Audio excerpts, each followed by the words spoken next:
stepbro. Hey, stepbro. I'm stuck. I mean, I would say Nikki is a pretty cunning linguist. Oh my god, I made the same joke. God damn it. Any fans of cream pie in the chat? Stop simping for my wall. We do be sucking a bit of penis, it's true. You've pissed and you now have dinner. I don't like those two sentences together. Normal? I was normal once. They locked me in a room. A rubber room. A rubber room with rats. And rats made me normal? Wait, that doesn't sound right. Vaughn, please.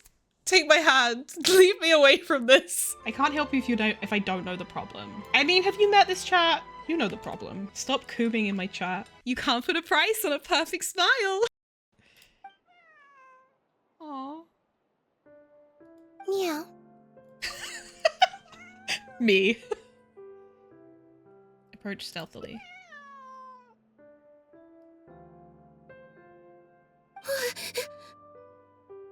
Oh, it's you. 1 second. Now activating chat mode. You made me jump there. I thought they'd finally caught me. Is someone out to kidnap you? Objectively speaking, the trouble was entirely of my own making. Half an hour ago, I was at Hotel de Boer for a drinks reception. It was to celebrate the successful opening of a show, but it was draining my energy. So, I waited for the right moment, then snuck away so I could switch to standby mode. I see. So they sent someone to find you and bring you back? But why? Probably because I'm playing the lead role in the show. Man! Not this being a perfect carbon copy of the fucking I envy the sea quote from Octopath. The lead role? Is that so surprising? I'm always getting invitations to do solo performances. I just usually get Linny to write back and turn them down. But then came the Fontaine Film Festival. We took all the kids from the House of the Hearth out to see a film, and after it finished, they all started clamoring for me to try out acting for some reason. They look so cute. Even Linny was chanting along with them. Anyway, it just so happened that a director called Mary had sent me an invitation right around then. I'll spare you the details, but basically, I ended up accepting it. So this is the dramatic debut of the magician's puppet, huh? Yep, you nailed it. I'm playing the role of a puppet. In fact, the show's called The Lost Puppet, and it's a masked mime show. So I don't have to do any facial expressions or say any lines. Literally just a series of physical movements. The director says it's a very avant-garde art form. That does sound pretty avant-garde, but can people understand the plot? Art is not comprehended by the mind, but felt in the heart. At least, that's what the director says. Anyway, if nothing else, the opening performance seemed to go down well. At the drinks reception, everyone was crowding around me, saying, "Triumphant character portrayal, faithful adaptation of the original work, unequivocally, quintessentially avant-garde," and stuff like that. But being the center of attention is draining. So the moment they left me to go harass the director instead, I was out of there. For once, you weren't able to use Linny as a human shield. The other thing is, some weird things happened while I was on the stage. Hmm? Oh, sorry, Bonnie. I didn't mean to leave you out of the conversation. My bad. I take it Bonnie's your pet cat? No, we just met. We bumped into each other right after I slipped away. And you've already named her? Well, it'd be kind of difficult for us to communicate otherwise. Besides, I think she's taken a liking to the name. Haven't you, Bonnie?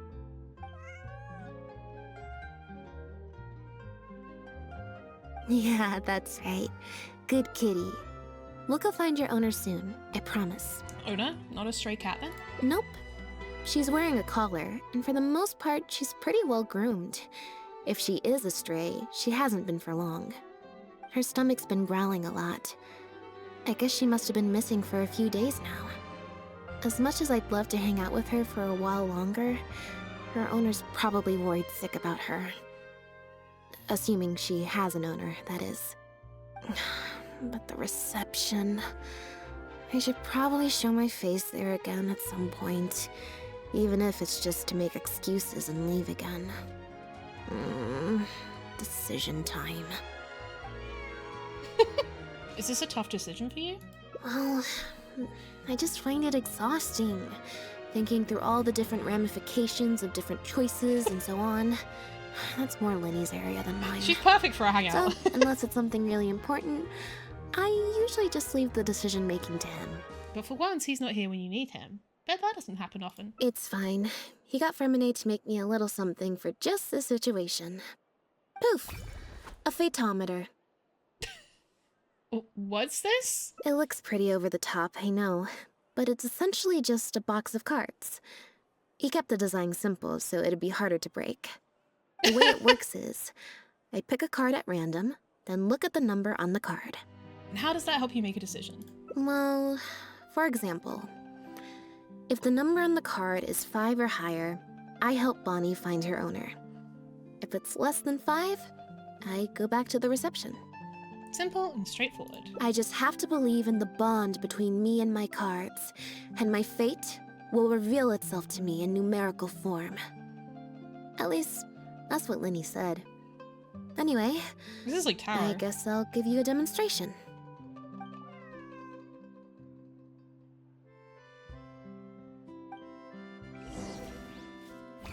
As Lynette attempts to draw a card, the device emits a horrendous grinding I sound. didn't like that. Was I using it wrong? Maybe if I just... Lynette smacks the card box, all the cards fall onto the ground, then she picks one at random. Clearly, there's some design flaws to iron out. I'll have to let Fremine know. I feel like maybe this wasn't a design issue. Let's see... Which card did I get? 4. Less than 5, so that means no helping Bonnie. Well, the cards fell on the ground though, so I don't think it counts as fate. If you want to get the right answer, you have to let fate decide. Also something Lenny said. So, to put it another way, if picking a card up off the ground is how to not leave it to fate, then that means it must be the wrong answer. I think what Linny really meant is sometimes you have to accept the answer you didn't want. Or... Why don't you pick a card? Since I ran into you here, that means... our fates are, like, interfering with each other. Alright, I'll pick another card for you. Thank you. This one is final, I promise. Here, take the phaetometer. If it's 5 or above, that means fate successfully changed. Anything lower than 5 is a fail. Also, if you have your own thoughts about what I should do, feel free to share it. Now that I've got a good problem solver here to help, I don't need to run every little thing by fate. If I'm picking one, I mean, we'll do all of these routes anyway. Oh, I just said route. Oh! Oh no, I've been hanging out with too many Americans. What the fuck? Let's try the phaetometer. I'm not sure. Let's leave this one to fate. Alright. Then let's see where fate will lead me. The random checks triggered by the phaetometer often serve as indicators for destiny's course or the success or failure of an action. Press to draw a card and get a random number between 1 and 20. If the number displayed is greater than or equal to the check difficulty, you will pass this check, otherwise you will fail it. Okay. Adequate preparation and friendly aid can sometimes affect the result of these checks. Your current check bonuses will add it to your randomly drawn number, making it easier to pass checks.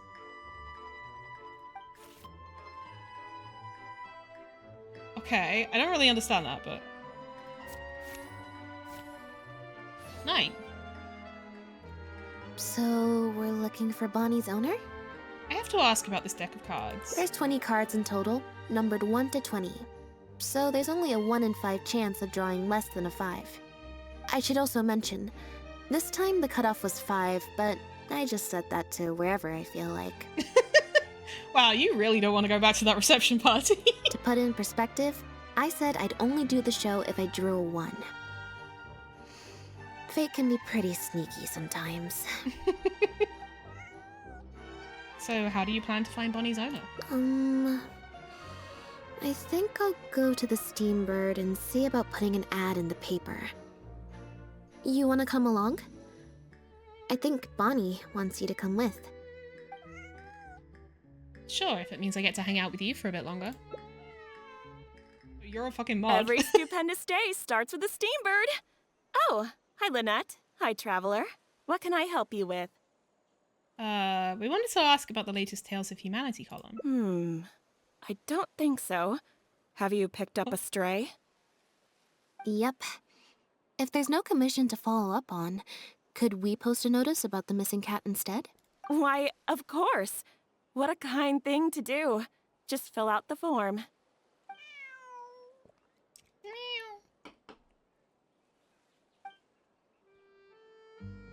Well, we've registered you as missing. You can stay at my place until your owner finds you.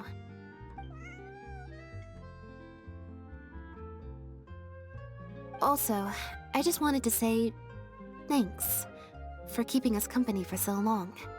Well, I should probably head back to the drinks reception. Hopefully most of the people have left by now. If you've got some time, you should stop by my place tomorrow to see Bonnie. There's a nice cup of tea in it for you. Looking forward to it. All right. See you then. I believe this cat belongs to me. I already told you, this isn't your cat. Oh my gosh. Just take a breather, you two. What's going on? Oh, you're here. As you can probably see, you'll have to take a rain check on that tea I promised you. At least for now.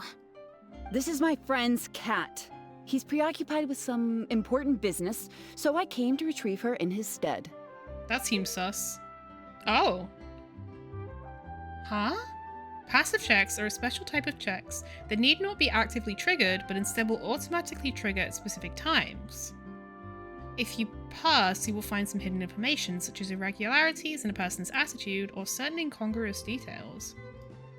This lady's expression seems a bit unnatural. The way she speaks is loud and authoritative. It's like she's deliberately using her tone of voice to dispel any doubts about her integrity. No. It's far more likely this cat escaped from the Humane Society. Far more likely? So you're not 100% sure? Gentleman's expression seems a bit unnatural. Hesitation in his voice. It seems like he could be hiding something. His gaze keeps drifting off to the side. It's like he's trying to not draw attention to himself. How about we let Bonnie decide? Bonnie? That's the name I've given her in the meantime.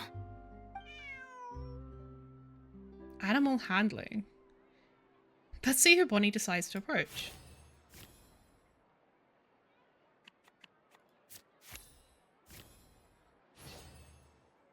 Check success.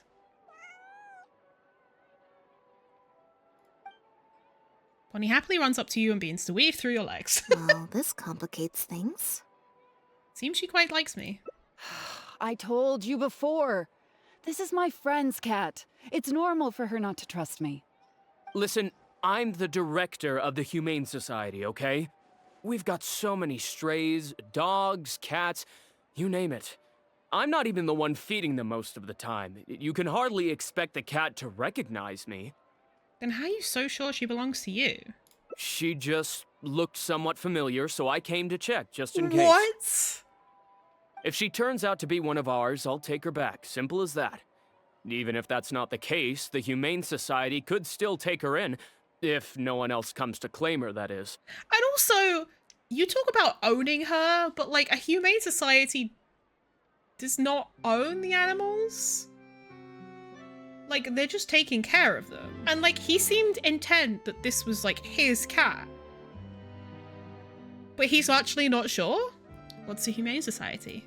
We're an organization that specializes in rescuing and sheltering stray animals. We've been in business for several decades now. I'm Bernard, the current director. The Humane Society. Huh. The name sounds familiar. I remember hearing good things. You're the one in the Quartier Lyonnais? Yes, that's the one. Anyway, if it's not too much trouble, could I possibly take a closer look at the cat? If it turns out I really am mistaken, I suppose that means the cat belongs to this lady here. She would be the only remaining option after all. It belongs to my friend. With us here to keep watch, it should be fine. Go on, Bunny.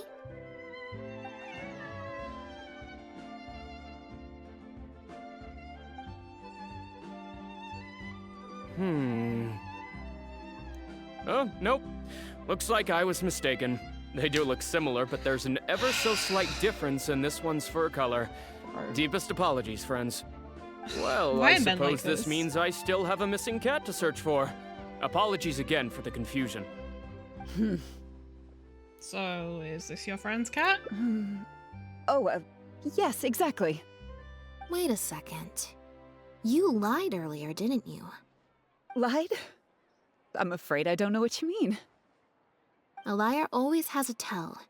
The look in their eyes, their breathing pattern, the way they hold themselves. The things that can give you away are often more numerous than you would think. What are you talking about? The way I see it, you're conflating baseless conjecture with fact. Normally, when someone is called out, their breathing speeds up as they begin to panic. But your breathing pattern hasn't changed one bit. In fact, it's been strangely calm and measured this entire time. It stands to reason, then, that your agitated behavior earlier was all an act. If you're a bad guy, I'm sure you'll take off running the first chance you get.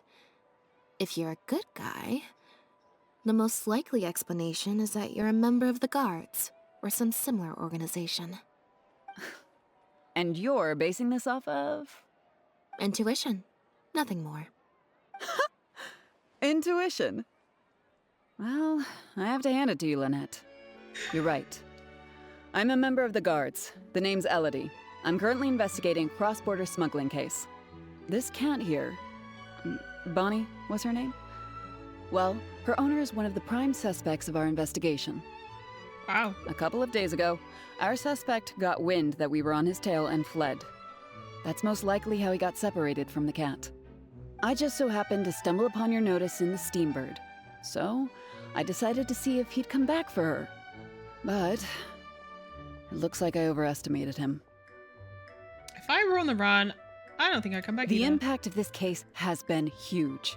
The Marechaussee Phantom, the Guards, and the Special Patrol have all launched investigations. If there was even the slightest chance that he would show himself, I had to follow up on the lead.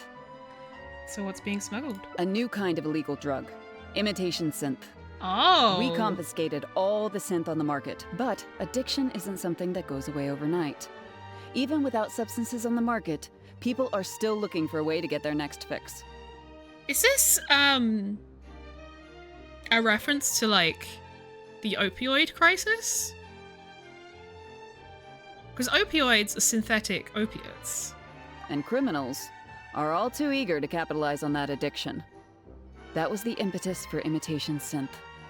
Needless to say, a small-scale market opened up very quickly. After the original synth debacle, we put several measures into place to prevent similar incidents from occurring.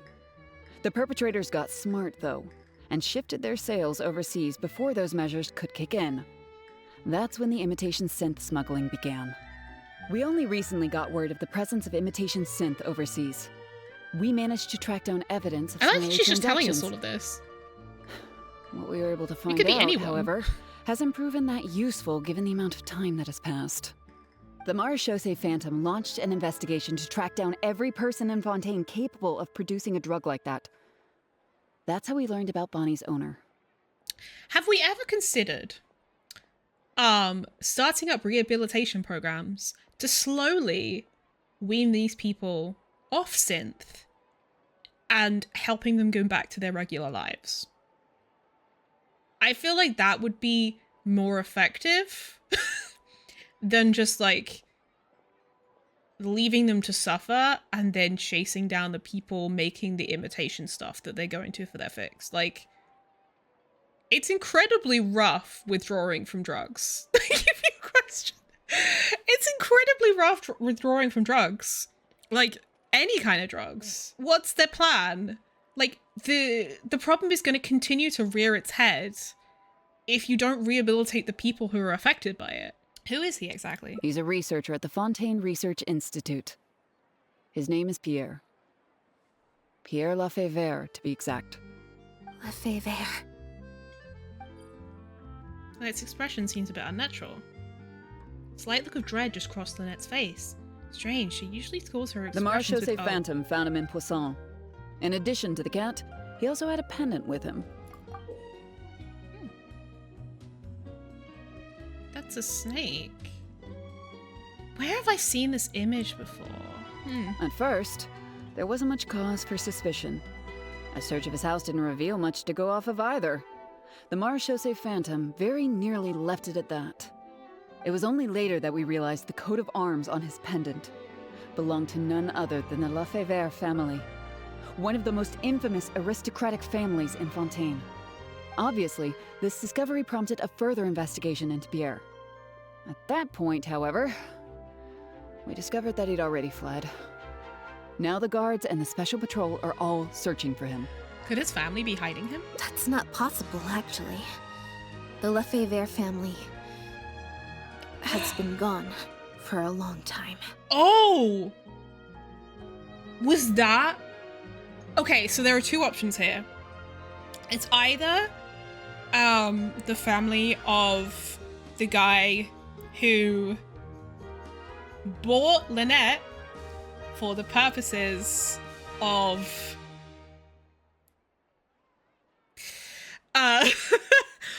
and lots of other young girls, or it's the family that took them in the first place and sold her to the guy. It's one of the two. Exactly. Many years ago, several important members of the family, including the patriarch, were murdered by an assassin of unknown origin. From that point on, family's power and influence took quite the hit. The family is engaged in all manner of crimes. As you can imagine, there's no shortage of people waiting in the wings to take their revenge. And with the family severely weakened, they were able to do just that. Most of the remaining family members succumbed to sickness or hunger. The ones that survived are currently living out their days under a new identity. God damn. Pierre is one of those very survivors. He's been hiding away in the Fontaine Research Institute all these years. His true identity unbeknownst to all. Until now, that is. Is it really okay to share all this information with us? Yeah, like we could be anyone. Well, my fellow guards have told me all about how smart and courageous you both are. She knows who we are, okay. And I know you possess a strong sense of justice. There could be a chance that Pierre, or one of his accomplices, might attempt to get close to Bonnie. Now that you've been briefed on the situation, I was hoping you'd help us keep a lookout.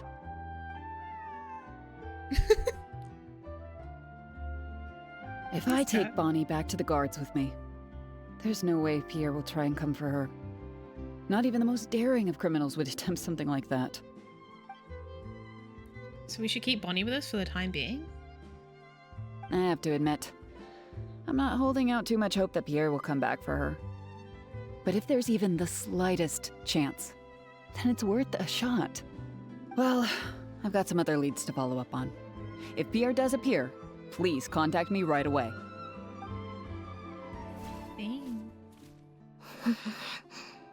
What's wrong? It's nothing. I'm fine. It's just... the head of the Lefebvre family. I knew it. He was the eminent person who kidnapped me all those years ago. It was at a dinner party. Someone tricked me into boarding the Lefebvre family carriage. Whoever it was, they took me back to their home. But before anything worse could happen, Father intervened. So that's what happened. Yep. Father was the one who orchestrated the fall of the Lefebvre family. That's what led Lenny and I to join the House of the Hearth. After all these years. I never thought I'd hear the Lefebvre name again. You okay?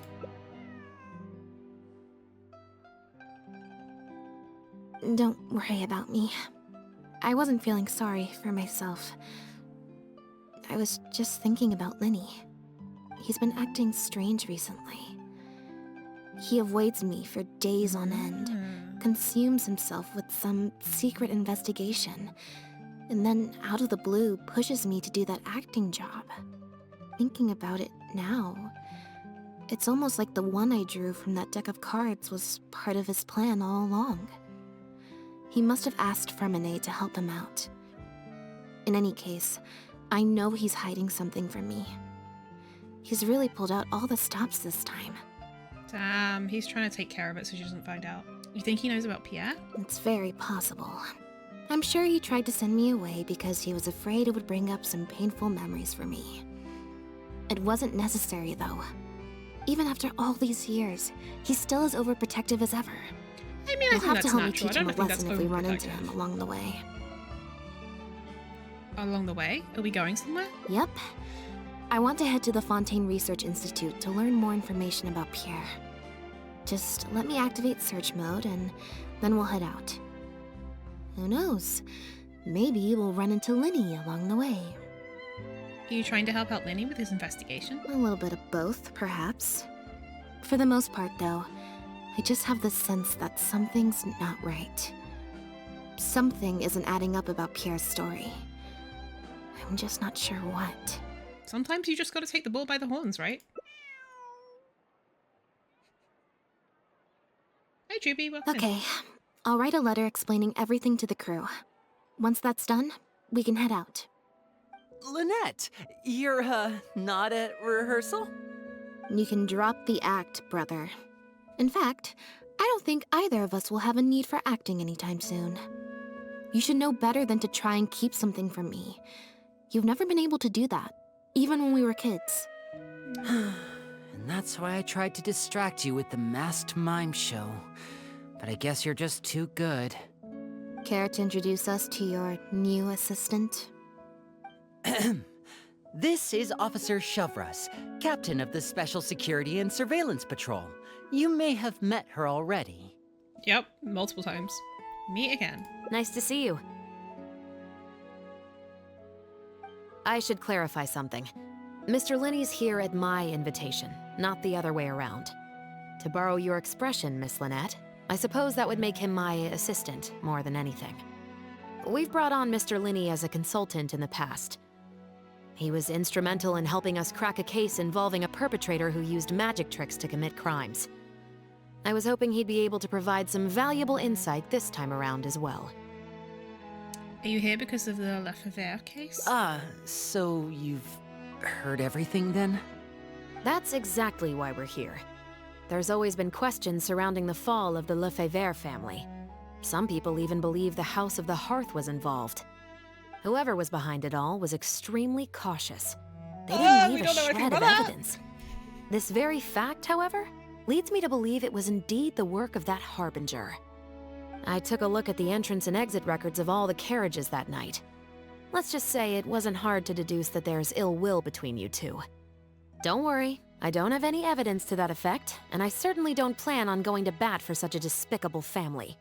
Plus, you were victims back then more than anything. I sought Mr. Linney's help with the smuggling case. Nothing more.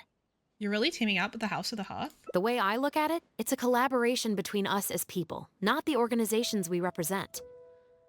Besides, by working together, we can expose the truth as quickly as possible. You can hardly say that's at odds with the justice my organization strives for. I'm assuming you wouldn't be opposed to some extra help. Not at all. I was planning to invite you from the very beginning, Miss Lynette. It's just that my assistant here raised some objections. Linny, I'm not the same person I was back then. That little girl who did nothing but cower in the corner in fear, she doesn't need saving anymore. Little sisters don't stay little forever. I'm sorry, Lynette. You're right. I let my concerns get the better of me. Oh, and the next time you want to distract me, you should try a different approach.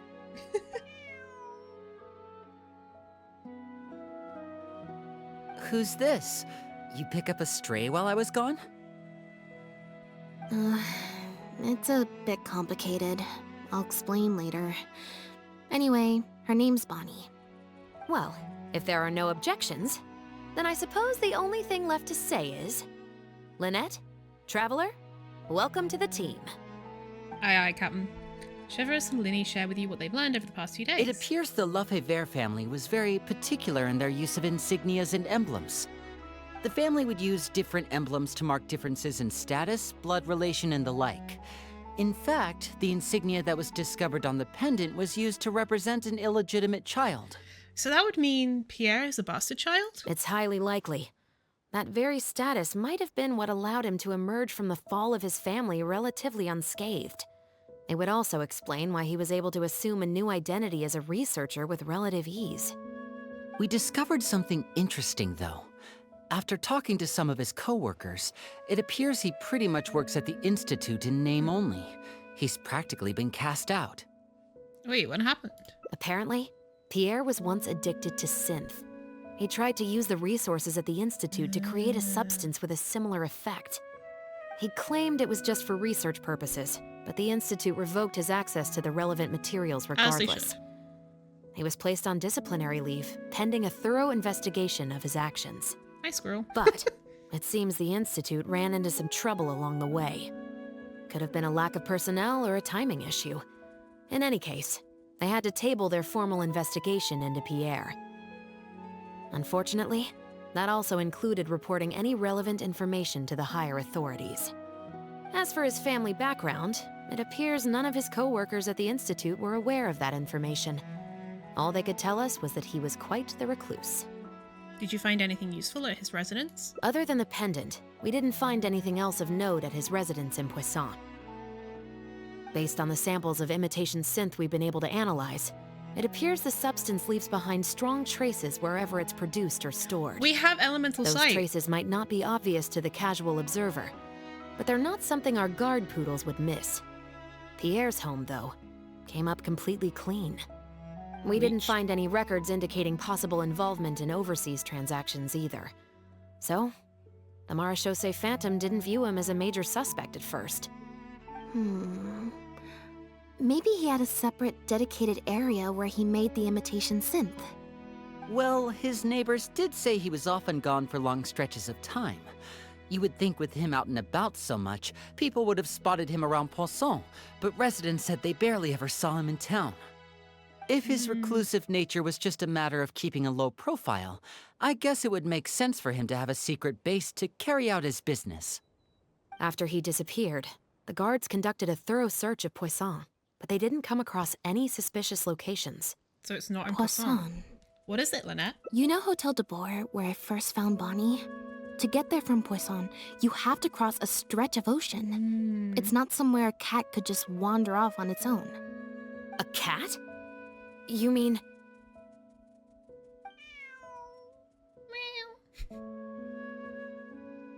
Bonnie is Pierre's cat. Oh, that's right! When the Marechaussee Phantom first tracked him down, I remember there being something about a cat in their report. So this is her? From what we've learned about Pierre's habits, he doesn't seem like the type to venture out without a purpose. So what you're saying, Lynette, is that Bonnie couldn't have gone missing in Poisson. If that's true, then... She must have wandered off only after Pierre brought her to his secret base. Exactly. Bonnie might even know where it is. Wait, you think the cat can lead us there? But she's not trained like one of our guard poodles. How is she supposed to understand what we want her to do? I can give it a go. Meow, meow, meow.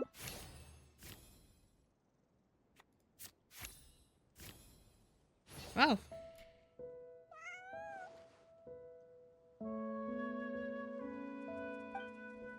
Bonnie seems to understand what you want her to do. She flicks her tail, meows loudly in the direction of the cliffs Near and coast. the coast, the beach, and beneath the cliffs. The place we're looking for is most likely north of the court of Fontaine. Well, I've certainly never taken a witness statement like this before. Well, if it works out, maybe it's something worth getting used to. Cats and humans are actually pretty alike. When it comes to communication, most of what we want to convey can be accomplished through body language alone. But humans tend to rely too much on speech to ever take advantage of that fact. Of course, body language has its limitations. You're not going to be able to get across anything too complicated. The important thing is that we now have a lead. Let's try and find a place that matches the clues Bonnie gave us. So what I don't understand is, what is Lynette? Is she a human? If so, why does she have cat ears and a tail? If she's a cat, then like,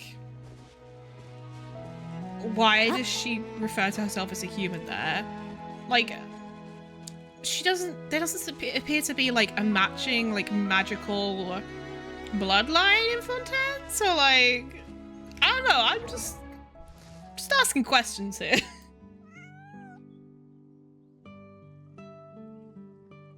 Seems like Bonnie is trying to take us somewhere. Gardamex ahead. Look out! Oh god. Ow.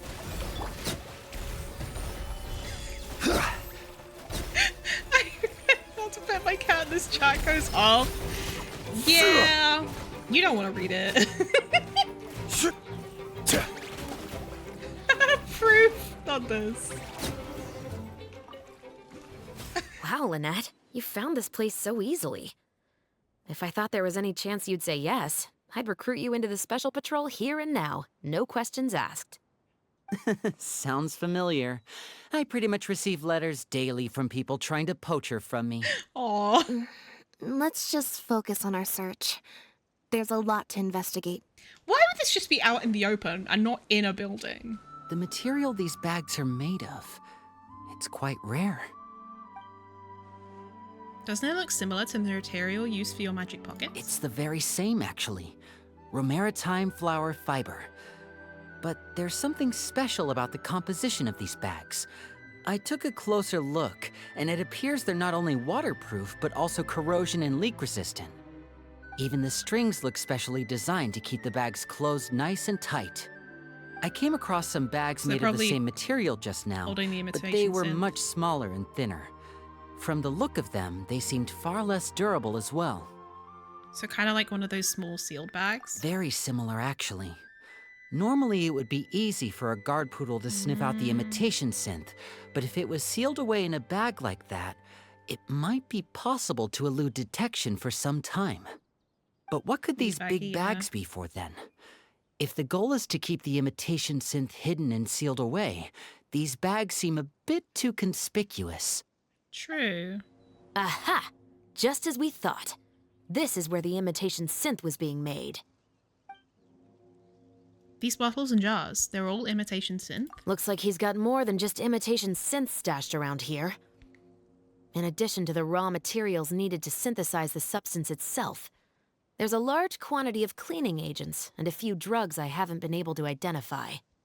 These cleaning agents are likely used to dispel traces of the substance, like its smell. The Special Patrol did some digging into imitation synth. Our records indicate that it's very difficult for ordinary people to detect traces left behind by the stuff. I'm sure that was the case for Pierre as well. It must have taken a considerable amount of time and skill to ensure all those traces get washed away. But what are these other drugs for? Funsies? I know, let's take him and find out. When the Marechaussee Phantom searched Pierre's house, there was no sign of these barrels, right? He must have moved them, but carrying them all the way out here would attract way too much attention. You're right. That doesn't seem like his way of doing things. How did he get them here then? Examine the barrels. The barrels show sign of water damage. Dried up water stains can be seen around the circumference of the barrels. There seems to be a pattern to the location of the water stains. For some reason, they appear to be limited to the lower half of the barrels. The lids don't seem very tight, leaving sizable gaps around the edges. But there doesn't appear to be any traces of water inside the barrels. Only the lower halves of the barrels appear to have been submerged in water. Based on the various ingredients we've found, this appears to be where Pierre was cooking up his imitation synth. It looks like he used a special cleaning agent to get rid of any residual traces of the substance on his person before he left. That's how he was able to get past the guard poodles. That's why the Marechaussee Phantom didn't find anything suspicious in his home. So then he transferred the imitation synth into small sealed bags and took it somewhere else for the drop-off. No. I don't believe our suspect is the kind of person who'd go around carrying incriminating evidence with him. That would potentially create too many eyewitnesses.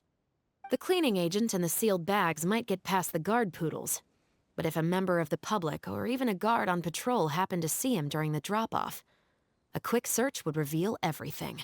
That's still a very risky operation.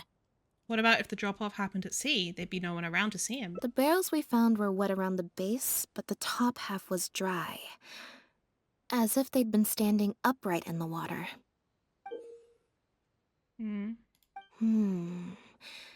If you put a barrel in the water, it will normally float on its side. Unless it's heavily loaded, in which case it'll sink. So you must have used something to tightly seal big bags full of air, turning them into airtight flotation devices. Yes. With flotation rings around the body of the barrels, they'd stay upright in the water. And then he could afford to load them more fully.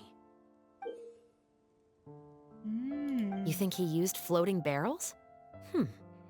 I suppose if he acted at night, when there are very few other boats around and visibility is low, it's a valid theory.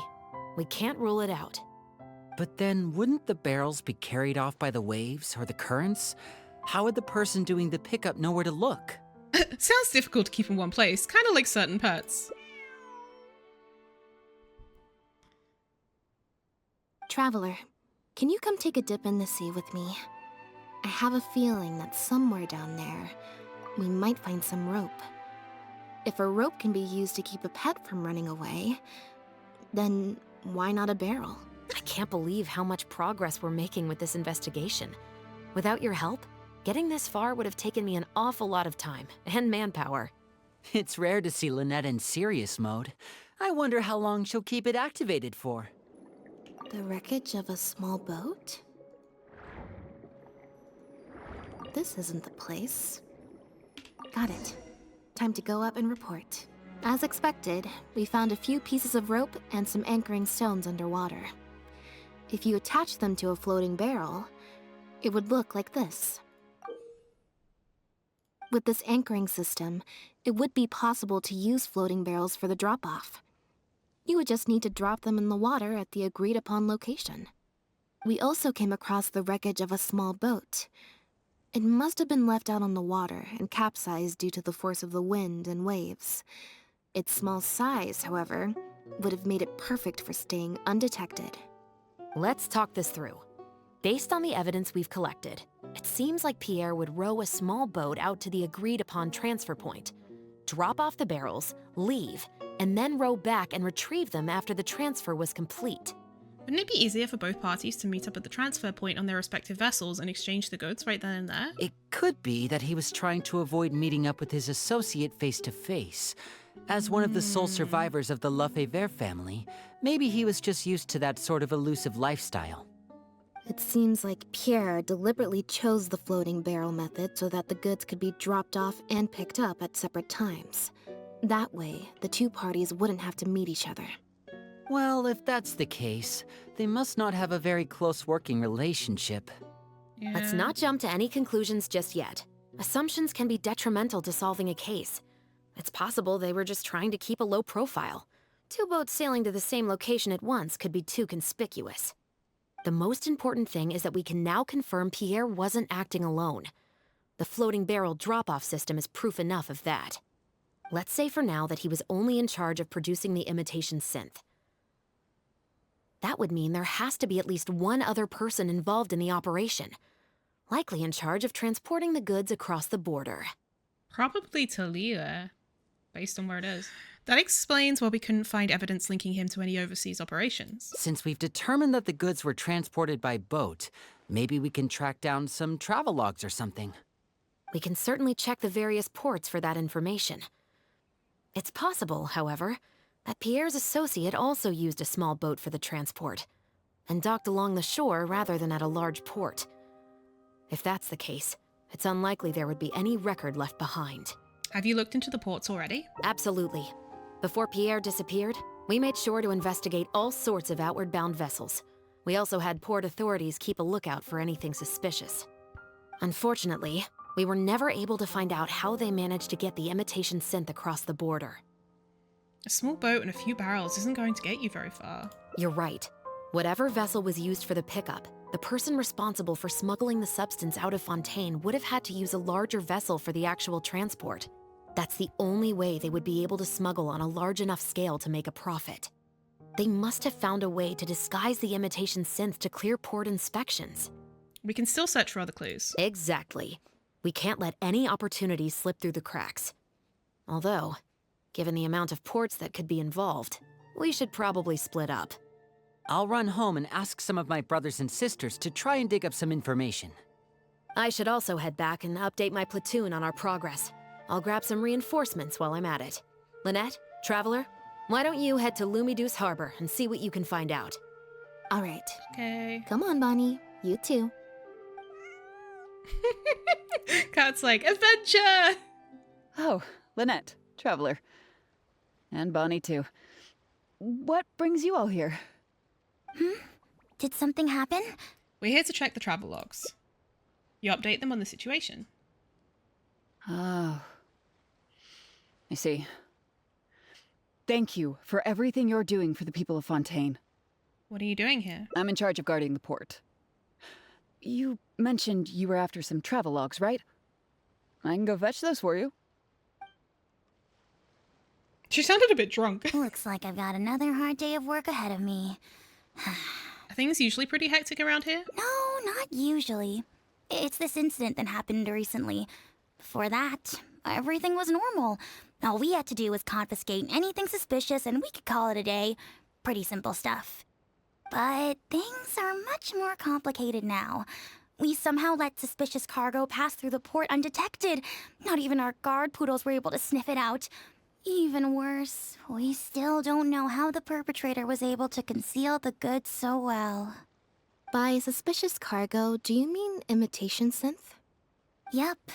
However, prohibited substances are just one example. We confiscate all sorts of contraband during the course of our inspections. Or at least, we're supposed to. So what happens to the goods you confiscate? Oh, we keep them in a storage locker. If they turn out to be something particularly dubious, we'll turn them over to the Maison Orderly. If the goods are only slightly suspicious but could otherwise be harmless, like raw materials that could potentially be used to create contraband, we return them to the ship they were confiscated from, instead of letting them pass through the port. Sorry for the wait. These are the travel logs for all the recent activity at the port. Doggo. Girard. Oh, you brought Gerard with you. Girard. Actually, Girard. he followed me here himself. It's like he smells something on me. Oh, wait.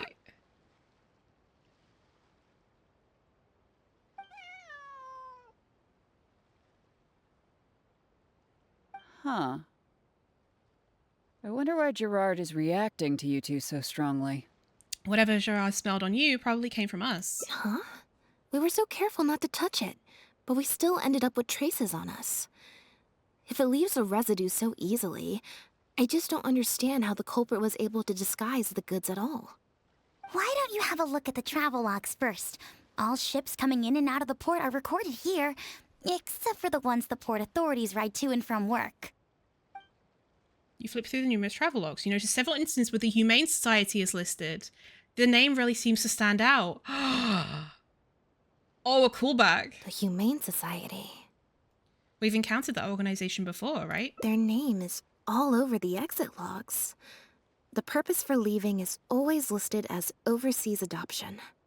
Ah, the director of the organization explained that, actually.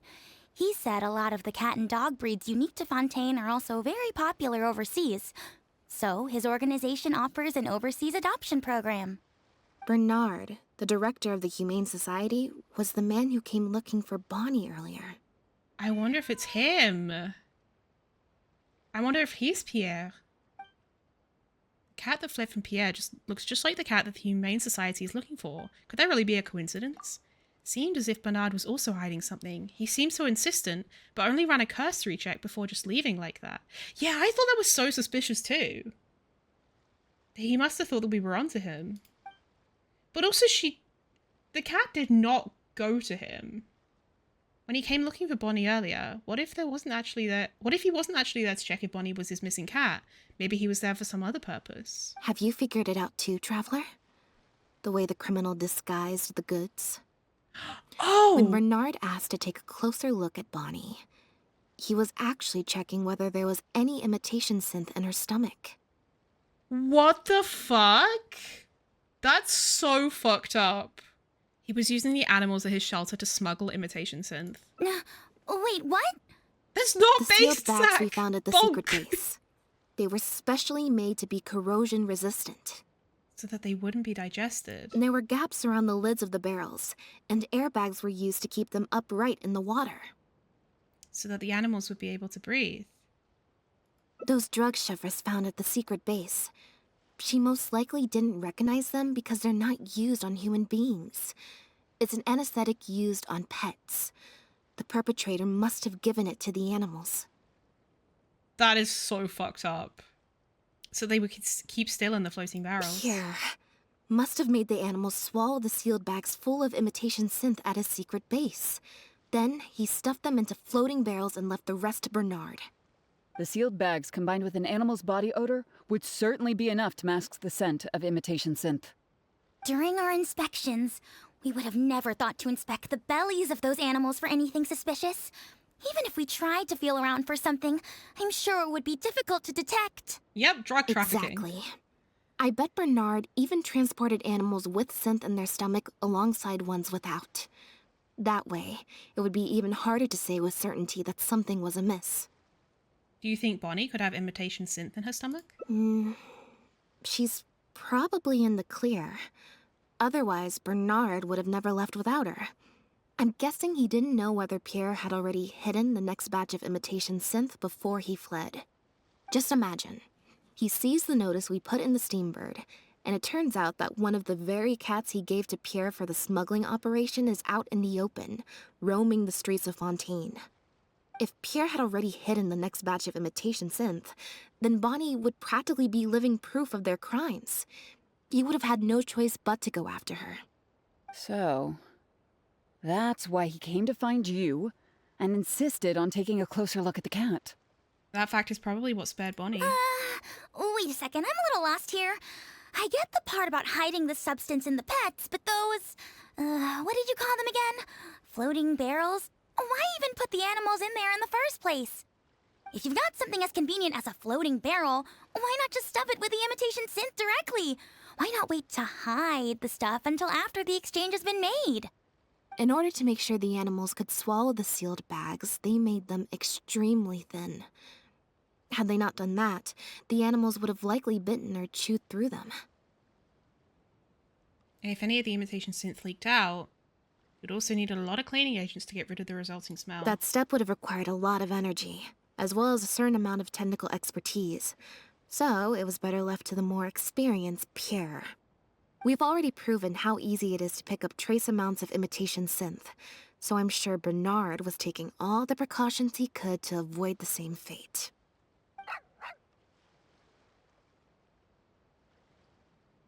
Okay. Then, let's head to the Humane Society right dog away and bring contributed. that guy to justice. I'll bring a Gardamek to speed up the process. Is that enough evidence to convict?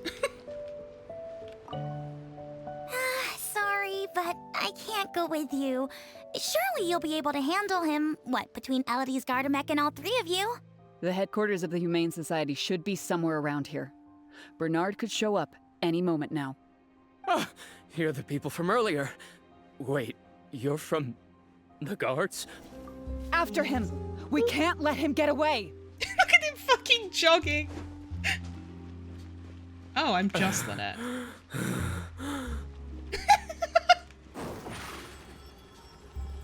I haven't done this in a while. Give it up, Bernard. Mercy.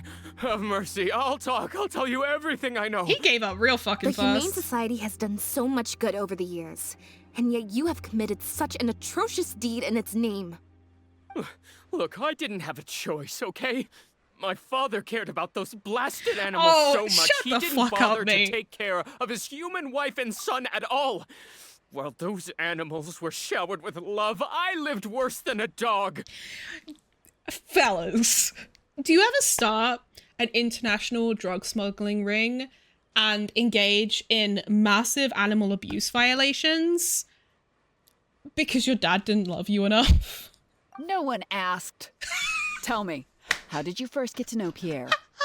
Well, after I took over the Humane Society, it gradually became harder and harder to maintain its operations. Until one day, someone suddenly passed me a letter. It said that I could stand to get a large sum of money as long as I helped them to transport some animals abroad. It was only after a few such transports that I finally understood what I was really transporting. Bro, But then you're a fucking Pierre idiot. wrote to me, saying that we were already partners in crime and that I better keep bro is cooperating with absolutely him if I didn't backtracking. want to be reported to the guards. Nah, he knew exactly what he was getting into. He seems a bit unnatural, see? There's a hint of dishonesty in his trembling voice. I love the face that he has right now. He's lying. You knew it from the very beginning, didn't you? The reason why you had to go through so many steps just to transport some animals. I'd suggest that you confess everything right now if you don't want to add anything else to your list of crimes. Yes, officer. I would order wooden barrels and flotation devices according to his instructions, and then load the sleeping animals onto a boat. Once I sailed to the location he provided, I would dump everything together into the sea. And a few days after that, I'd come by again in my boat and pick up the animals sleeping in the barrels. Once I had received enough of them, I'd bring them to the harbor to be adopted abroad. That guy, Pierre, he was running the entire show. He set up all the meeting times and found all the foreign adopters. Oh, and he even supplied all of the goods, too. I just did the transport. He was the one who planned out and executed everything else. So where is he now? Look, I don't know, okay? I've never, ever met him in person. We've only ever communicated through letters. And when did he send his final letter to you? Just last night, he said that the Marechaussee Phantom is now after him, so he's planning to go into hiding for some time. He didn't mention where he's thinking about going, though, but he did tell me to look out for the guards. It's been a few days since Pierre's last appearance. I'd wager that he sent that letter after he found his hiding spot. So where is that letter now? I burned them. It was on his orders. I had to burn every letter after reading them. I wasn't even allowed to share them with the rest of the society employees. Sure sounds like you're trying to use the lack of witnesses or evidence to pin the blame on Pierre. No, I swear, this time I'm only telling you the truth. Well, we can check the truth of your statements at the Opera House. I hope you know what'll be coming for you if I were to find any discrepancy between the evidence and the testimony you just gave. I know, I swear I was just telling the truth. My thanks to you both. Had it not been for you, I really don't know what would have happened to this case. Bonnie helped, too. That's true. It was all thanks to her that Bernard was finally exposed.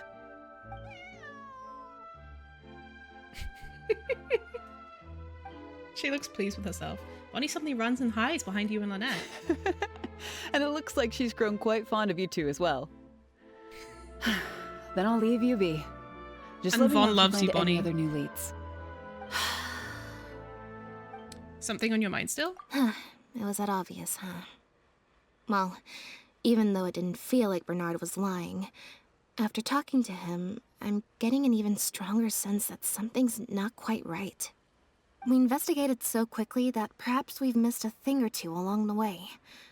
Let me activate deduction mode and consider things again from the top to see if we can find anything new. Is there still anything unresolved or strange that we should try to consider? Unexplained part in the operations of this trafficking ring. Well, we've discovered that Bernard is responsible for the trafficking, while Pierre deals with supplying the goods.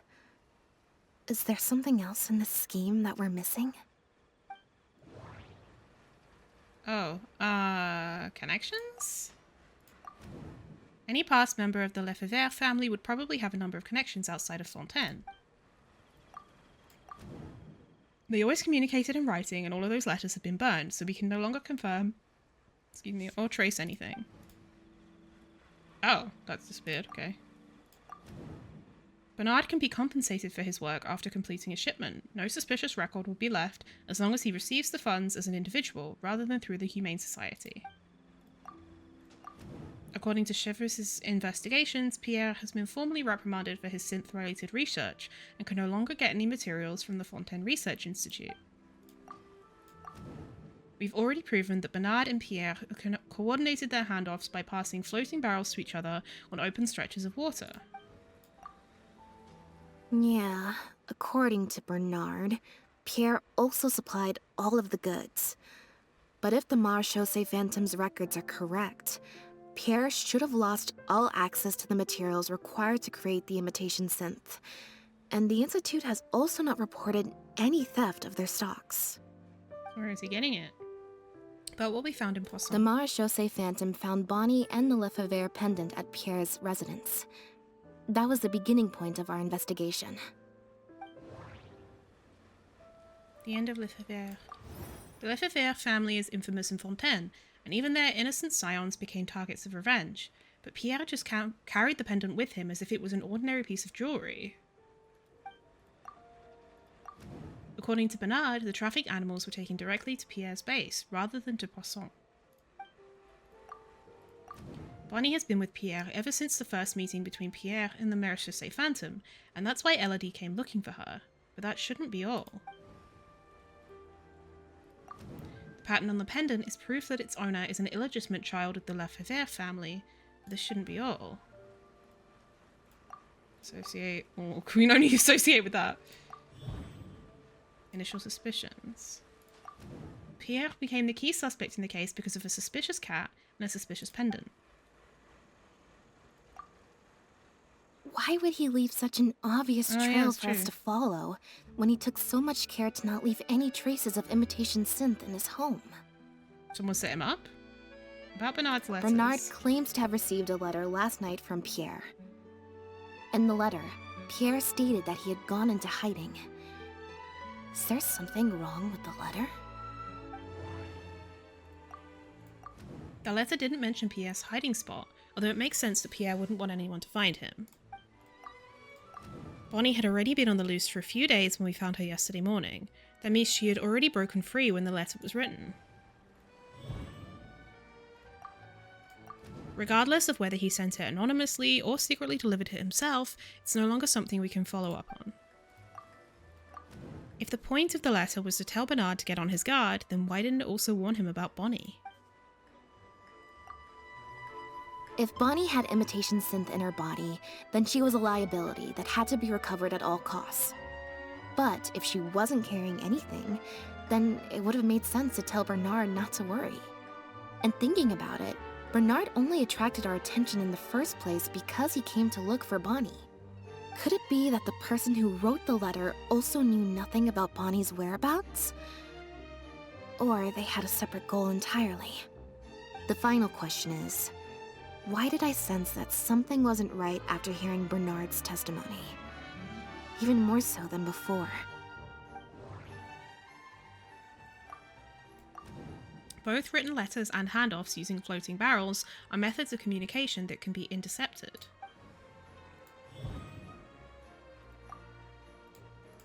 Pierre made such a complicated operations plan, yet also exposed himself so easily to the investigating guards. Bernard has never met Pierre in person. It almost feels like the plan and the exposé were done by two separate individuals, and Pierre was set up.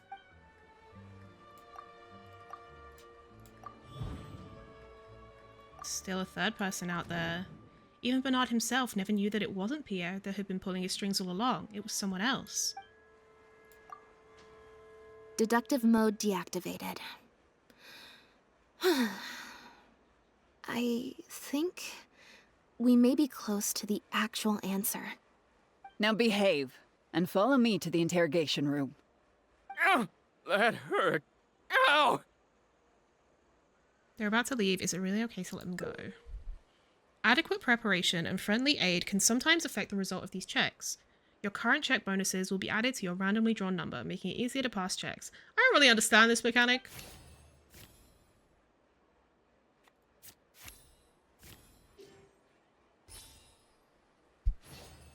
Basically guarantees that we pass it? No, we can't let her get away. Hold it right there. Is there something else you need from me, Traveler?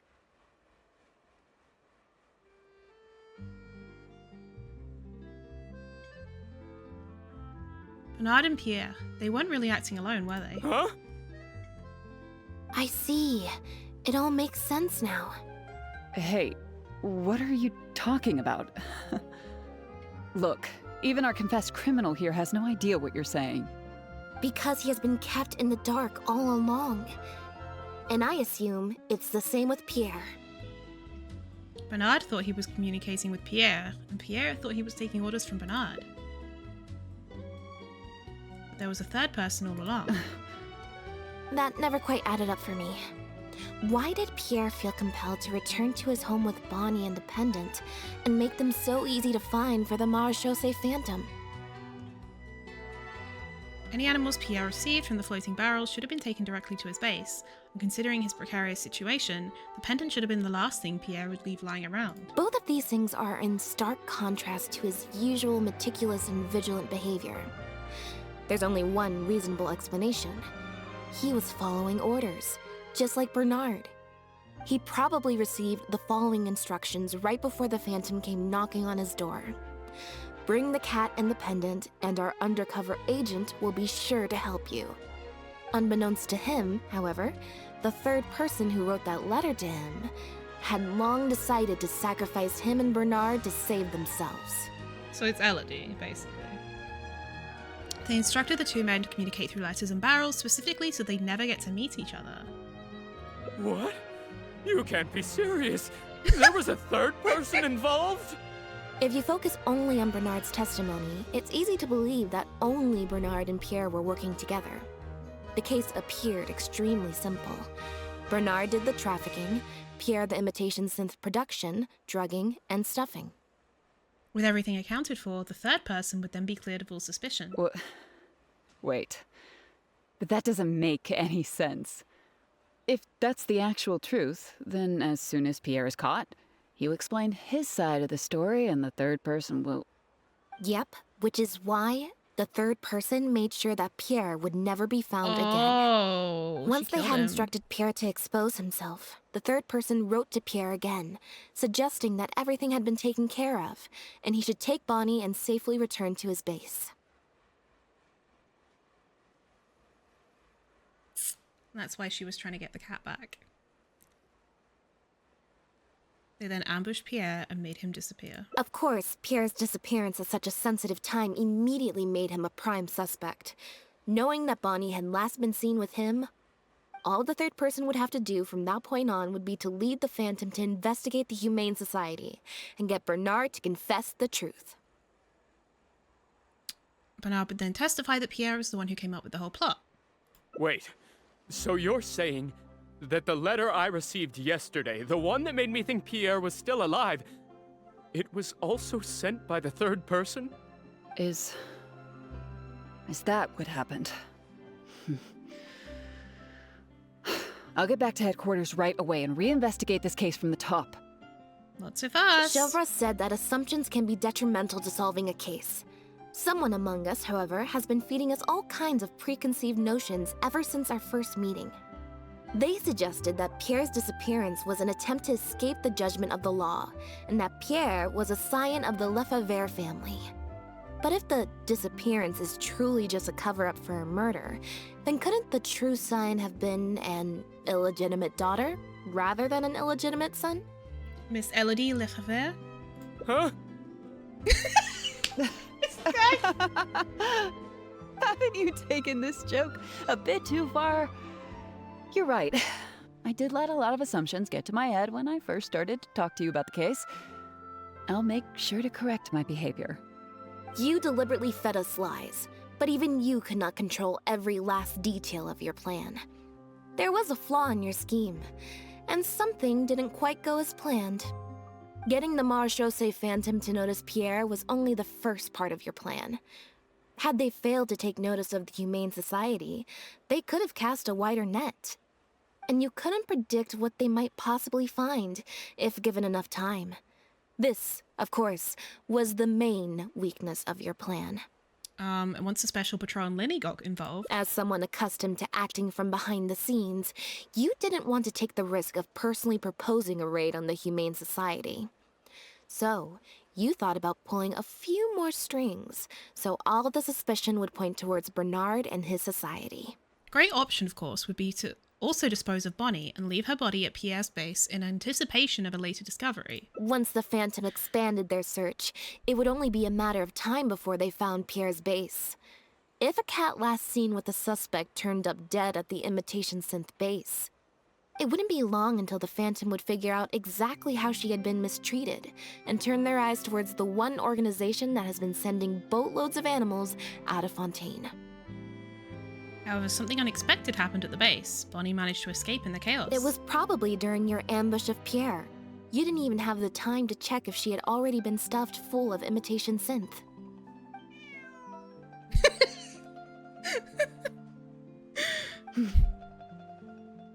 Still, you soon found another opportunity. Before long, Bonnie had made her way back into the city, and even popped up on the Steambird. Like Bernard, you desperately wanted to confirm the contents of her stomach, so you hurried to find us. Unlike Bernard, however, you were hoping that Pierre did have the time to make her swallow a load of imitation synth. While investigating the suspect's cat, we unexpectedly discovered that the suspect has been smuggling imitation synth using living animals as intermediaries. That was your plan, in any case. With that, you'd have been able to lead the investigation towards the Humane Society. But Bonnie was very lucky. Bonnie had managed to escape before Pierre was able to stuff her full of imitation synth.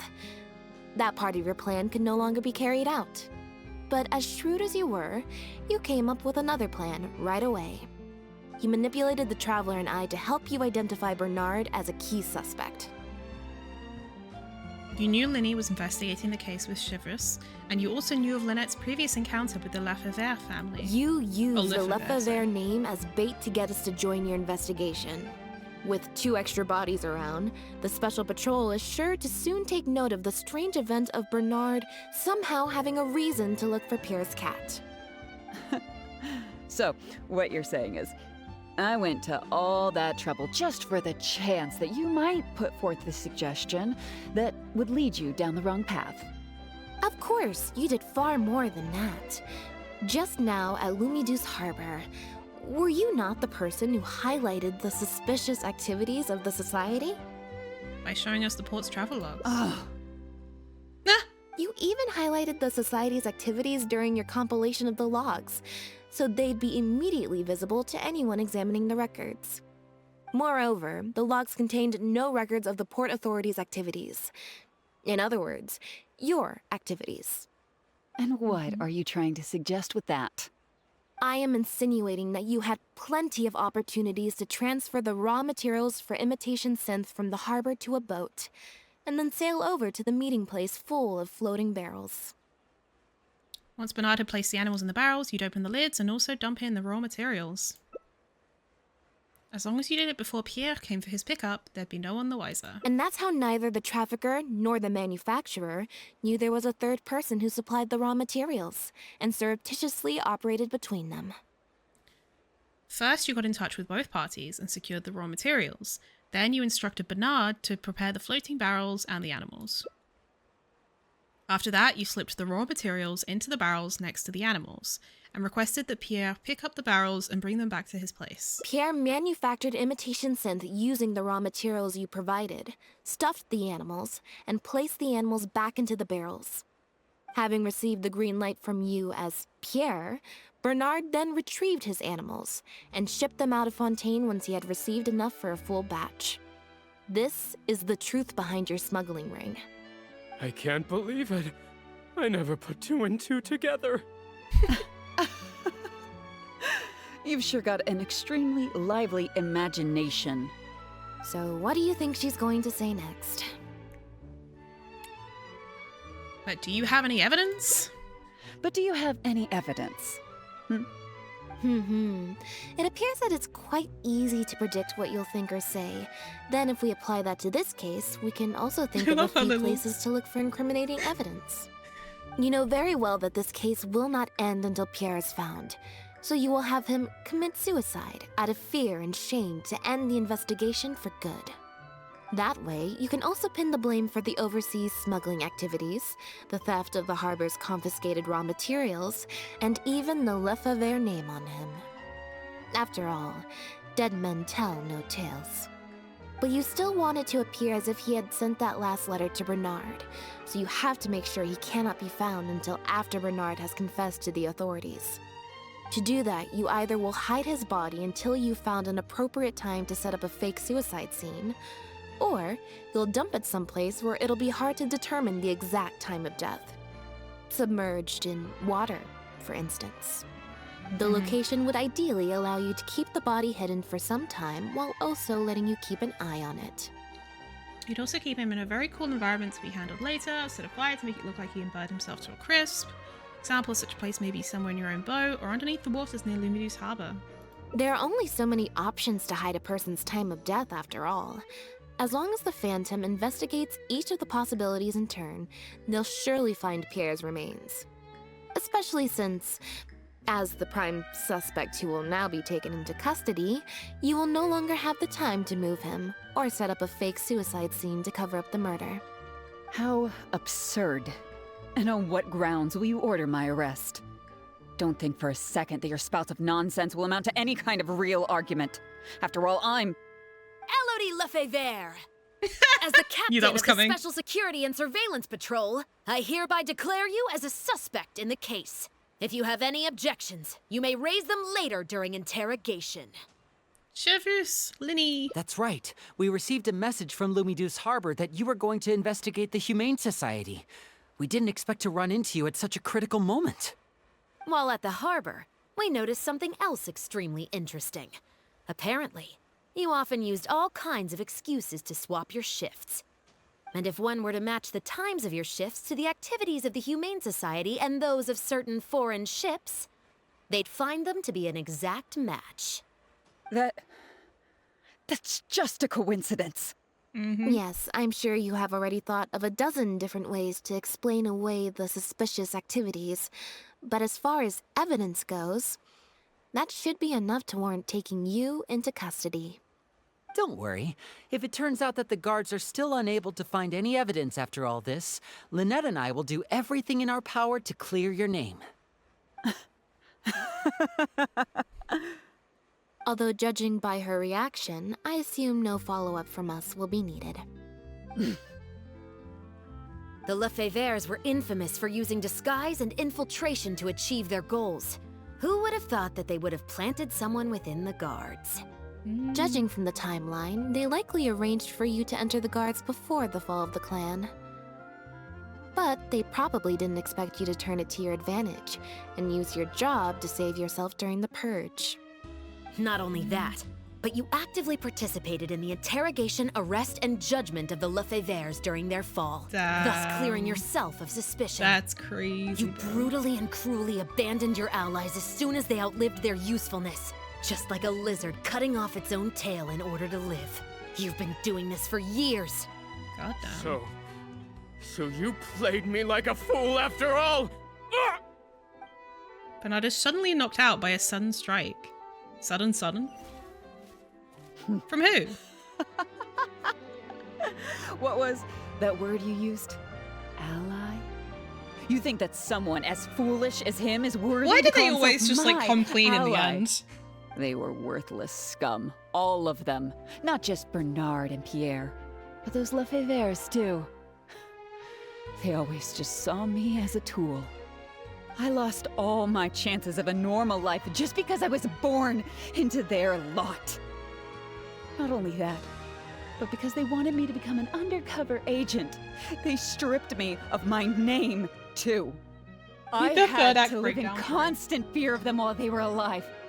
And even once they were gone, I had to continue to bury my heritage and my name.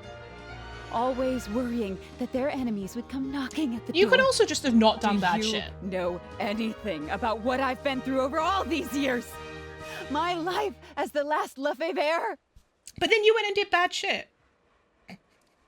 There's a hint of drama in the voice of the suddenly agitated Elodie. Feels like her anger may be part of some bluff. And neither do I care. No one asked about your past. Are you for real? Aren't you a Lefebvre victim too? Elodie, you're the only one still living under the shadow of a name. That's enough. Keep your hands where I can see them and do not resist arrest. If you have more to say, save it for the interrogation room. What a joke. What a joke! Hey! The fuck is that?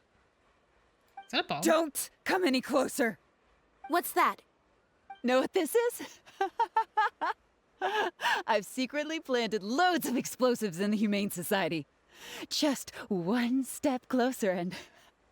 whether they're cats, dogs, or just unlucky human employees, they'll all be blown up into smithereens. Right. Surely you bunch of goody two-shoes won't let that happen, I think she's right? bluffing. I think she's bluffing. Deception assists Lynette in deceiving Elodie. Launch a sneak attack on Elodie while she's distracted. Try to convince Elodie to surrender. Help Chivalrous to intimidate Elodie. Most normal customs officer. Assist Lynette in deceiving Elodie.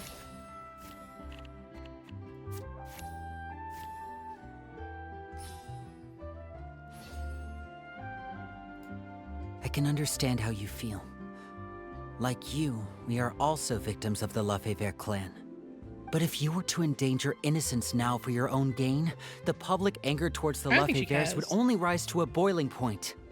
And the families of the new victims would be dead set on exacting revenge on you.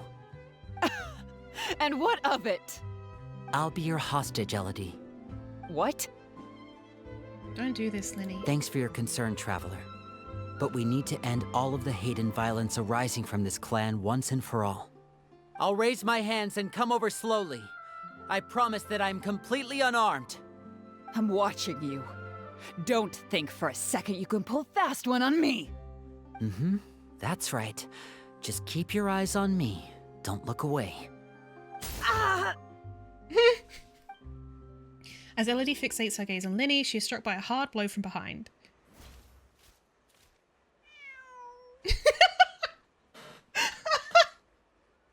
Phew. So I was right after all. It's easier to deal with the person causing the problem than the problem itself. And what about that device she had? This is it. Looks like it's just a toy. So she really was just bluffing. Guess that's probably why she suddenly flipped and knocked out Bernard. He probably knew that there were no explosives at the society. She also pretended like she had a villainous breakdown. Well, given that she never even showed her face to Bernard and Pierre, I had my doubts that she'd have gone to the society in Yeah, that's person to true. plant explosives. Thank you for your help, everyone. I'll take them back for thorough questioning and find someone better to take over the Humane Society. I might need a few statements from everybody. Would you be able to come with me? If statements are all you need, can Lynette provide them on my behalf? I still need to go back and explain some things to the crew. I also had an appointment with the Traveler before we got interrupted. You mean when you said I could stop by your place? Ah, so you do remember. Yes, I invited you to come over to our place. Once I'm done talking with the troupe, I'll make a nice cup of tea and bring Bonnie to wait for you outside of my door.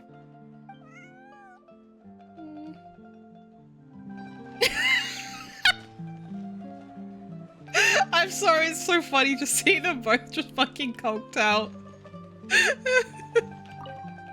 You must have spent a record-breaking amount of time in serious mode today. I can't remember the last time I've seen you like this. Is it because of a special someone? Is he implying Lynette Sims for the Traveler? There are still a few things I'm curious about. Based on information that we found before, imitation synth was first circulated on a small scale in Fontaine before becoming a large-scale smuggling scheme. I'd assume that the first offerings of imitation synth came from what Pierre made in his early days. But since he was not experienced with running a clandestine operation, he was soon discovered by guard Elodie. Elodie saw the opportunity to make a great profit in his work, and perhaps even the chance of making a new life for herself, so she decided to cover his tracks. She started writing to him in Bernard's name, using what evidence she had compiled and the promise of enormous profits to blackmail him into cooperating with her. Unfortunately for her, she ran into Lynette. Even though my sister doesn't like to focus too much on a regular day, serious mode Lynette is one of the most perceptive people I've ever known. Still, all of that thinking really saps her energy. I need to go give some statements on her behalf, so I'll leave the recharging to you.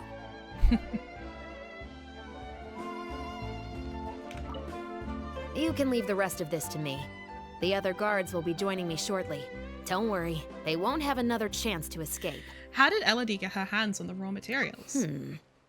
The materials have many other regular uses outside of being used to make imitation synth, so they're not immediately subject to being confiscated or destroyed. The harbor would usually just seize them for some time while the customs paperwork is filled out and approved. If approved, they'd be let through, and if not, they'd be returned to sender. Elodie probably used her position to replace a portion of the shipment with something else before sending the whole shipment back to sender. Given that the foreign merchants who sent in the shipments were probably working with her in the first place, they likely just never reported the difference in what they sent and what they received. We will, of course, continue to investigate the rest of the details of this case. Now that we've caught Elodie, figuring out the whole scheme should just be a matter of time. Black tea and a cute kitty. Truly the best combo for standby mode. Want some? A cute kitty, please.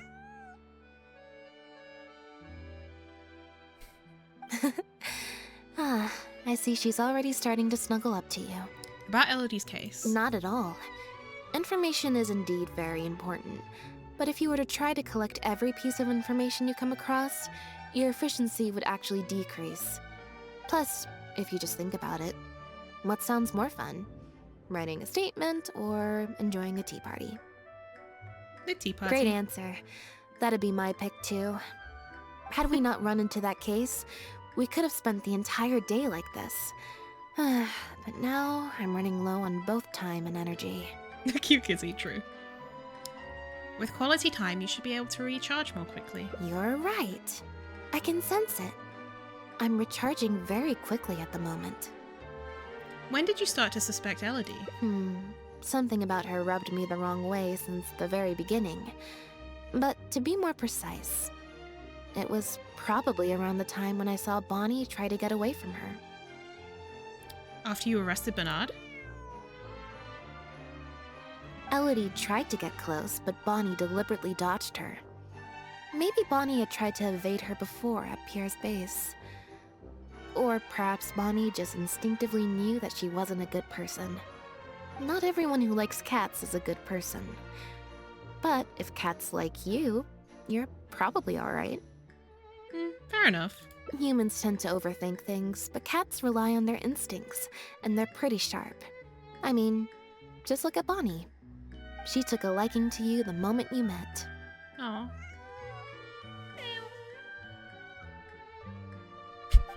She looks so pleased with herself. Your story has come to an end for now. Adventurers, investigators, and cats. This is so cute. Bernard has been arrested, but is that really all there is to the case? Help Shivers to intimidate Elodie. Do you know what would happen to you if you were to run away now? The entire Special Patrol would be out hunting for you day and night, to the ends of the world! And all of Fontaine would know that a spawn of Lefebvre still lives among them. Once word of that gets out, all the factions in Fontaine would be after you. But if you throw away the device now, I'll still count that as turning yourself in to the guards. Would you rather go back with me now and wait for a trial? Or wait for your enemies to find you and subject you to the same interrogation techniques that your relatives were once infamous for? No, I can't. Damn. As Elodie's resolve begins to waver, she's knocked out by a hard blow from behind. Phew. Maybe we have to fail it.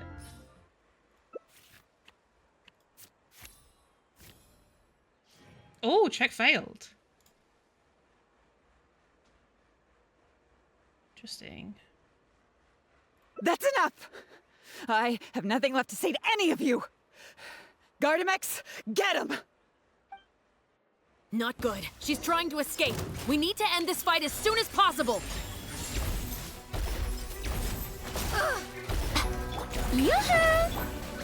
Gather!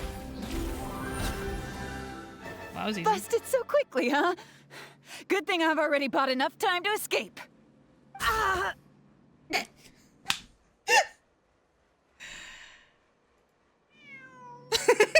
Body again. Phew. So I was right after all. It's easier to deal with the person causing the problem than the problem itself. The fucking Zhongli pillar. Lynette, you look different. This is it. You must have to fail the thingy. Because I don't Now see behave any other and That hurt. way to do it.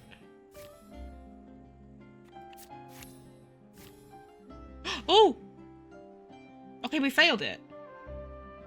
We can leave Bernard's interrogation to the guards. Let's first rescue the animals at the Humane Society. Is everything really over?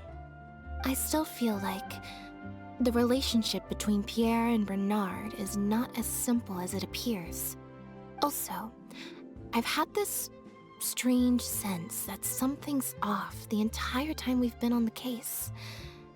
And it has only gotten worse. Ugh. No good. I've still got nothing, and I'm nearly out of energy. Don't force yourself. All right. I'll stop thinking about it for now. At the very least, we've made it so that no more animals will suffer like those poor animals did. And that's what I hope.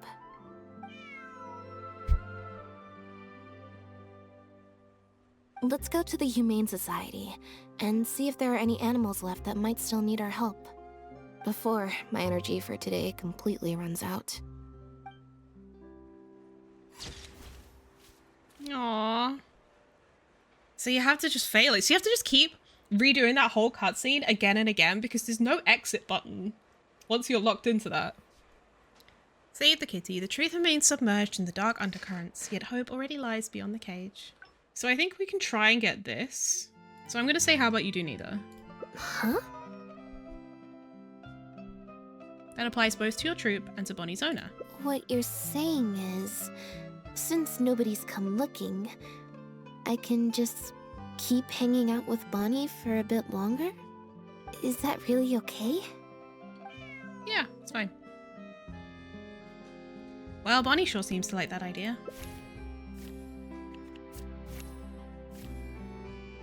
Oh.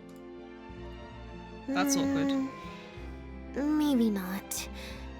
As much as I don't want to, I really should be getting back.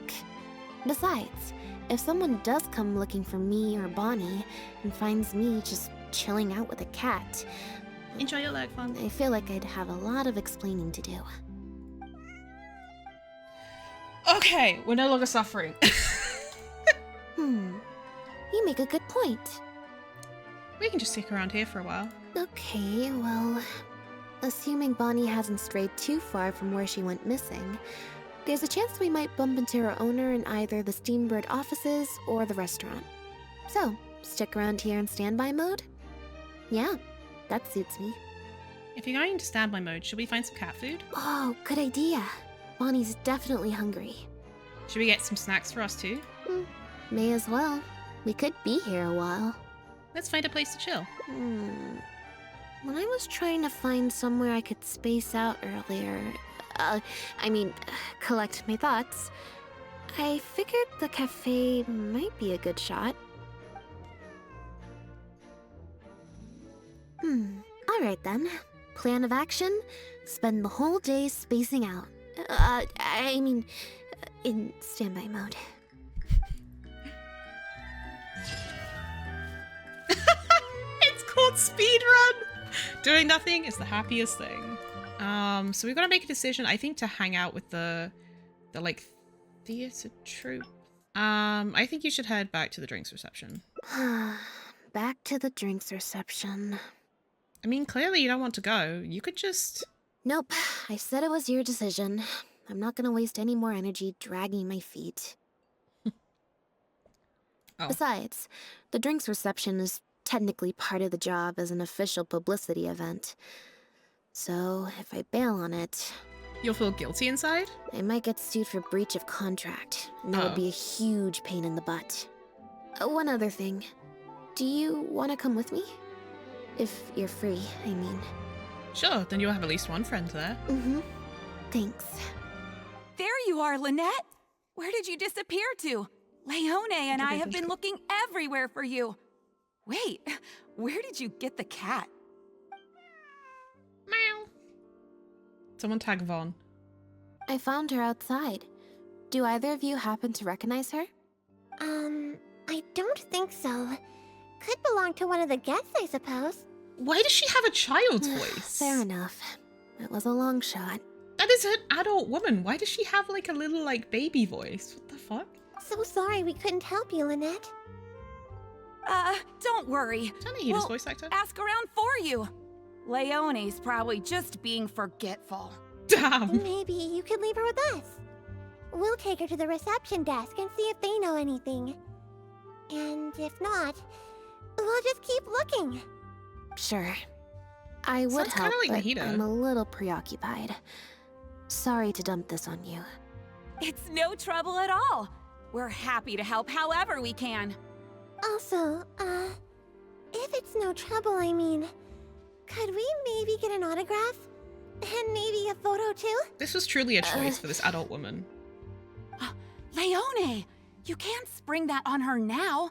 Not while she's working. At least wait until the event's finished. One last thing, Lynette. Director Mary is looking for you. We'll take the cat to the front desk now. See you later. You're so popular. I'm not usually required at these kinds of events, so I don't even have an event mode. Alright, guess I'd better go see the director. Spectacular choreography, a masterpiece of mise en scène, and the performance, oh my, groundbreaking, dripping with, je ne sais quoi. My congratulations on another magnificent show, sir. Yes, I, for one, was particularly captivated by the clearly allegorical narrative undertones. The Lost Puppet shines a spotlight on the impact of technological advances in our modern society, particularly as they relate to changing modes of emotional expression and the challenge of mutual intelligibility. Such a pioneering work, so far ahead of its time. A tour de force of avant-garde theater. Why is it that I can fully understand everything I can he's already saying? see the headlines of tomorrow's newspapers. They will certainly be singing your praise, Director Mariyu. Marry you? It's marry you. The way that it's clearly supposed to sound like bullshit, but I understood everything he said and was like, yeah, that sounds like something I would say when I was a cellist. Oh no. Why? But it was a group effort, of course. To convey emotions in a silent show with no facial expressions, the entire cast had to go above and beyond. Everyone truly outdid themselves. Speaking of the cast, Jillian, another strong performance from you in Director Mariyu's latest show, as of course we've all come to expect from your numerous successful collaborations to date. That's quite an overstatement. I've only ever played supporting roles. On that point, you stated a few months ago in an interview that you were looking to secure a leading role in your next show. What led you to the decision to stay in a supporting role this time around? We had a discussion about this, and while Lynette hadn't previously performed in an acting role, we were blown away by her talent, and she was a perfect fit for this character. Quite simply, this was the role she was born to play. Exactly. I was honored to share the stage with her. Lynette worked extremely hard in all of the rehearsals, and she's an incredibly talented actress. Why do I feel like that's not how she feels? Oh, Lynette's back! Hey, Lynette, where have you been? Were you in standby mode? Some reports say you switched that state to recharge after a show. Method acting, of course. Such a compelling portrayal of a mechanical puppet could only be achieved by an actor who lives and breathes their role even while off stage. Those seemingly stilted movements were in fact an inspired portrayal of the character. The ostensibly bad acting, in reality, was the product of supreme acting skill. Holy shit. Oh, I went outside and there was this cat there, so I played with the cat for a bit. Lynette is all of us. We've long heard that you are a kind soul, as well as an incredible actress. No wonder your debut performance has garnered such popularity. This show looks on track to break box office records for avant-garde theater. Lynette, any words for the fans? Not really, no. I believe Lynette is trying to say that the act of performance itself is the actor's true means of connecting with their fans. Oh, I see. Lynette, any comments? Right, exactly. But don't you want the fans to know how you're feeling right now after the hugely successful opening of your first ever show? That's true. I'm sure the fans would love to learn a bit more about you too. How interesting. Observe Lynette to see how she's doing.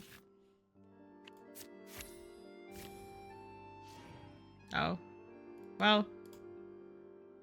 Lynette's answers all sound very calm. She seems fine. Lynette, how do you find acting compares with performing in a magic show? What does the future hold for you, Lynette? Lynette struggles to keep up as she's inundated with questions. At long last, the crowd eventually disperses. Me every day, I make that exact noise. Are you alright? Yeah, it's just... Turns out I can't cope with this stuff even in tea party mode. Tea party mode? It's a power-saving mode for participating in conversation at tea parties.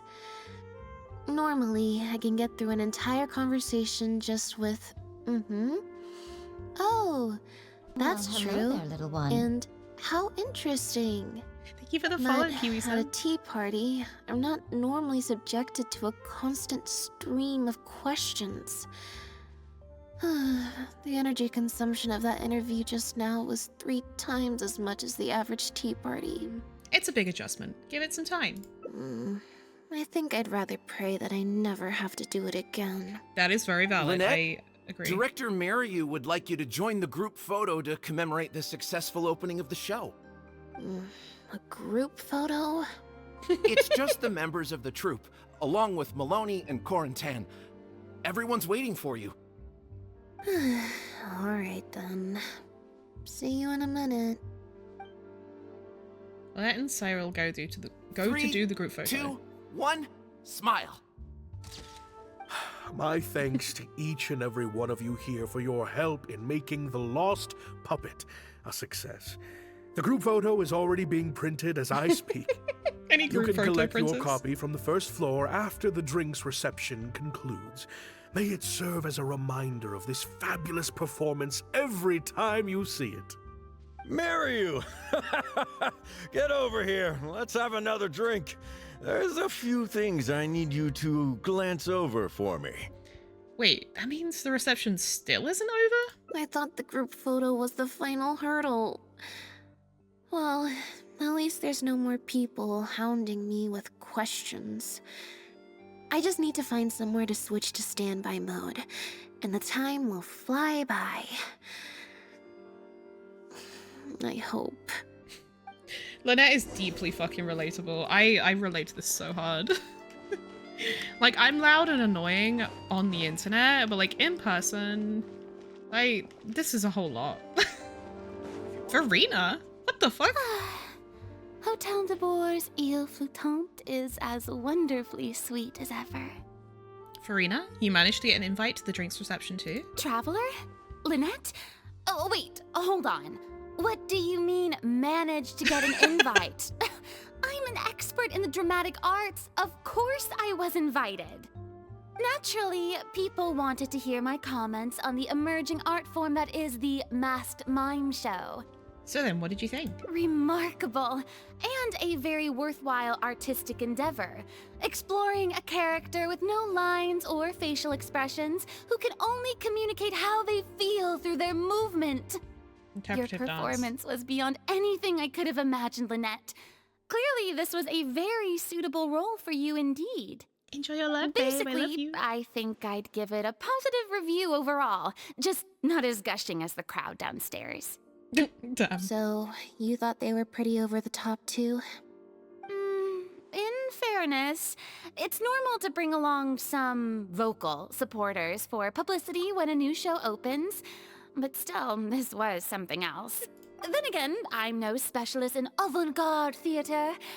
Maybe I'm just not well acquainted with their review criteria. Or maybe it's because I came to the show with some preconceived expectations. I did happen to see the original draft of Mariu's script a while back. What original draft? Oh? He didn't show it to you? It must have been a few months ago. He came to me to get some advice from an experienced performer's perspective, and then asked if I could write a few reviews of his new play. I had a lot on my plate at the time, so I had to turn him down. Yeah. I only skimmed a few sections, but they seemed quite different from the final version. I can't say I remember the plot, but I don't know. The protagonist just seemed more complex, I guess, especially in the last two scenes. Still a mechanical puppet on the outside, of course, but she seemed to have more emotional depth on the inside. Emotional depth? Oh, I'm just thinking aloud here. Don't take it to heart. Besides, a script and a play are two very different beasts. There are so many fine details to consider really when turning said a you were story robotic as into a fuck. stage production. More than most people could imagine. Especially with a novel art form like a masked mime show. I'm sure Mariu had his reasons for the changes he made. Change of topic. I see you've escaped the crowds to seek refuge on the second floor. Fame can be overwhelming at first, can't it? Perhaps you'd benefit from hearing about the experiences of a veteran celebrity such as myself. No thanks, I'm good. Pretty sure this will be my first and last time in this situation. Yeah, fair enough. Hey, at least let me finish. I have top tips on dealing with belligerent reporters. She wants Slipping to away mentor to someone. hunt down snacks during the intermission. Tell me everything. First, take a seat, mon ami. We must partake Not of the mon Hotel ami. de Bour's fine desserts as we talk, lest they go to waste. The three of you enjoy some delectable treats. As the reception comes to a close, Farina That excuses was herself and very leaves. educational. Educational isn't the word I'd use. They didn't mention acting once in the whole conversation. I expect most of the people downstairs have left by now. Time to grab my copy of the group photo and get home. The photo Mom said must it's my turn be with a in funny this bone. envelope right here. It's finally over. Thank you for sticking around for so long. If it wasn't for you, I don't know how I would have standby moded my way through the last few hours. Aw. Any normal person would find an event like this stressful, but enough to warrant Lynette leaving halfway through? I fucking relate, though. When you left the event midway, what was the real reason? I mean, if you really don't want to talk about it. It's fine. It's just... It was such a minor thing. While I was on stage, there was a moment when I felt like someone was looking at me. It was only for an instant, and I didn't even see who it was. But somehow, I knew it was a look of contempt. I got a vague sense of it again during the reception. Like someone was giving me an evil stare. But I couldn't figure out who it was. You recall something regarding Lynette. Few people would manage to hide their feelings from Lynette at close range. Whoever it was, they must be a good actor. I'm used to lurking in the shadows on the stage and spying on other people. So, it was strange. Feeling like I was the one being spied on this time. Oh, maybe it was that girl who was mad that she didn't get the leading role. Maybe someone's jealous of you? You did land a leading role in your first show. Or someone just took a disliking to me for no real reason. Sometimes you can like one person and dislike another for equally pointless reasons. True. Anyway, it was just a momentary stink eye, that's all. Nothing for you to worry about. Okay, well, if you're not worried, I'm not worried. Okay, problem solved. I'm gonna take this envelope and go home now.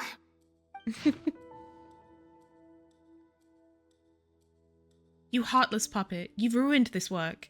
Hand over the role of lead actress immediately.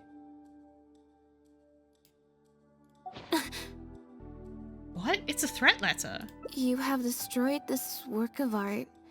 Step down from the leading role at once. Based on the tone, I'd say threat letter is right. This is far more serious than a momentary stink eye. We need to get to the bottom of it. Examine the letter to see if there is anything amiss. The unsealed envelope contained the group photo, the threat letter, and some photographs of Lynette from the show. Oh. The letter demands that Lynette step down from the leading role, but stops short of saying what will happen if she doesn't. Neither of us recognize the handwriting. It's messy, perhaps to cover their tracks? Or maybe this person just has messy handwriting. Think back to what was happening on the first floor while we were taking some time out. There were a lot of people downstairs at the time. Any one of them could have slipped the letter into the envelope.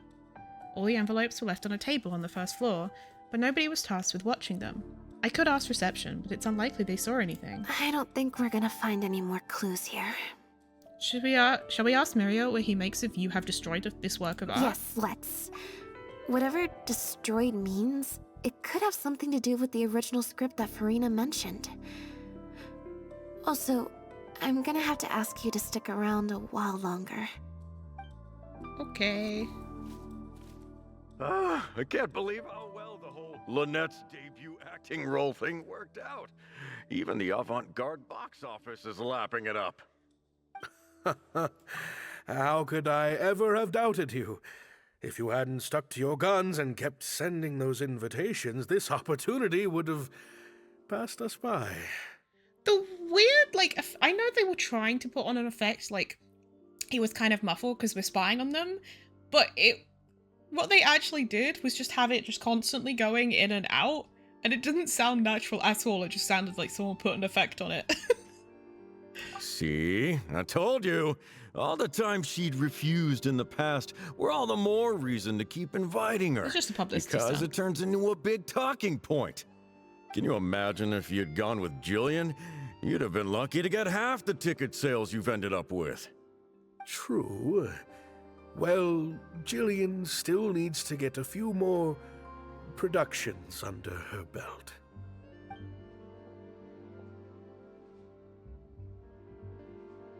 Do you have a moment, Director Mario? Oh! Ah, if it isn't the star of the show! We were just talking about you. Hmm? Oh, and is that the legendary traveler with you? Keep my name out I'm your guessing mouth. you're here to discuss the show with the director? Oh, you're a talented and hardworking actress, Lynette. It's no wonder you're getting such rave reviews. Mm-hmm. The gentleman's expression seems a bit unnatural. Despite his effusive words, look in his eyes suggests he's not quite so delighted with Lynette's newfound stardom. I'll leave you artists to discuss your work in peace. Mariu, make sure you give your star performer and her friend your full attention. I certainly will. Lynette carries the fortunes of our entire troupe on her shoulders. Keep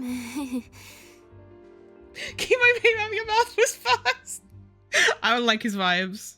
He's got rancid vibes. Who was that? Mr. Maloney. An investor or something, I think. I've never asked him. So, what can I do for the two of you? I'm afraid I'll have to dash soon as I'm meeting some friends from the newspaper. Otherwise, I'd love to stay longer. We won't take up too much of your time. We heard that the original script for The Lost Puppet was quite different from the final show. I'm kind of curious to know what the protagonist was like in that version. Oh, well, this is a surprise. I didn't think you'd be interested in that sort of thing. It's not uncommon for scripts to undergo major changes as they're being brought to the stage. But I'm afraid there's not much to tell you in this case. The protagonist has stayed the same from the beginning Why to do I feel end. like that's not true?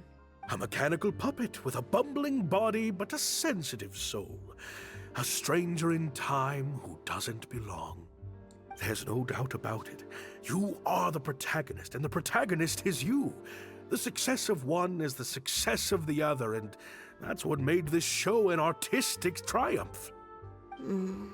Sorry, you've lost me. Can you put it in plain words? All right then. Delving deep in the search of core truths is the job of an artist, after all. You shouldn't give your attention to early drafts of the script, Lynette. All it would do is sow confusion where you already have clarity. The current script is the final version because it is the best version, and your performance best brings that script to life. Why, if it weren't for you, I doubt any audience would give our show the time of day. Yeah, because she's a famous name. Then how do you explain this letter? What letter? Oh my goodness! We've seen it. Destroyed this work of art? Really? Well, Director Mariu, any idea who might have written it? No. Who on earth would write such nonsense? We found it in the envelope containing the group photo. Absolutely not. Without Lynette, this show would be over. Everyone's hard work would go to waste. No, there's no way that this is someone from the troupe. Well, is there any way Lynette could lie low until this blows over? Yeah, maybe Jillian could fill in for me for a while. What? No way, out of the question. The protagonist has to be played by Lynette. Jillian can't... That's the selling point. She's just not what the audience is looking for. Nero's attitude suddenly changed and became a bit strange. Nero's eyes are darting around and he's lowering his voice. Ah, I've got it. It's a competitor. Yes, this letter must be from a competitor of ours who's trying to get under Lynette's skin. You can't lie low. That's just what they want you to do. The moment you step back from performing, they'll put their rumor mill into overdrive and drag us through the mud. They're just waiting for their chance to kick us while we're down. Manipulation. A competitor? Really? Definitely. Those Those lowlifes. Slander and libel are all their specialties. They drown out the truth with a flood of misinformation, and they stop at nothing once they get riled up. You sound very familiar with their methods. Oh, there's so many of them out there. Fame always seems to attract haters, no matter what you do to try and keep everyone happy. Haters. But don't worry, I will get to the bottom of this. Stay strong, Lynette, and keep up the good work on stage. I have to go and meet my friends from the newspapers now, but rest assured, I'll be discussing countermeasures with them. So, that's how you summon her. A competitor, huh? Do you think that's it? I kinda doubt it. We've dealt with those types before. Usually their goal is to steal our venue for their own show, or to cover up a scandal by planting a story to divert public attention. But at the moment, I don't think anyone's got a reason to do any of that stuff. Let alone pull a stunt like this. A threat letter is quite extreme. Besides, when I felt that evil stare, I'm pretty sure it was coming from somewhere backstage. So that rules out a lot of people. I'm actually more concerned about Mariu. When I mentioned Jillian, his reaction was pretty unusual. I feel like Lynette just wants to go home. Same. So you noticed that too? Especially since Maloney mentioned that the initial plan was to cast Jillian as the lead. Sounds like there was an original protagonist as well as an original script. I should probably go talk to her. Do you know where she lives? Yep. She told me she lives in the Fleuve Sandra. Lynette? What are you doing? You're not welcome here. Huh? I've been to the Fleuve Sandra plenty of times before. This is the first I'm hearing about me not being welcome. Things are different around here. You might be used to a crowd of bootlicking morons Not the fawning over you bootlickers. wherever you go, but not down here. We know what you are. Bootlicking morons? She's got a bone to pick with you, I guess? I don't know. I've never met this kid before. Kid? Gina, stop that! Go home now! Jillian! No buts. How many times do I have to tell you? That had nothing to do with Lynette. That's not a child. That is a grown woman. Leave right now. I swear I'll never invite you to one of my shows ever again. Jillian, That is a grown woman. Just because Lady Farina speaks highly of you, it doesn't mean you're all that. After a few more choice words from Gina, she storms off. I'm so sorry. Gina's always been a strong-willed child. That's why I never let her visit me at work. It's okay. I have younger siblings too, so I get it. She's in her rebellious phase, huh? If you let angsty kids get you riled up, they'll drain all your energy. So don't worry, I won't let it get to me. Well, this situation's a little different in this case, but still, thank you. So, what brings you to the Fleuve Sandra? We came to see you. We heard about it from Maloney. He said you were originally supposed to play the lead. Maloney, huh? Of course he couldn't keep his mouth shut. I'm sorry. I never mentioned it because Director Mariu was very clear that I mustn't let any of it affect you. Lynette received this letter. What's this?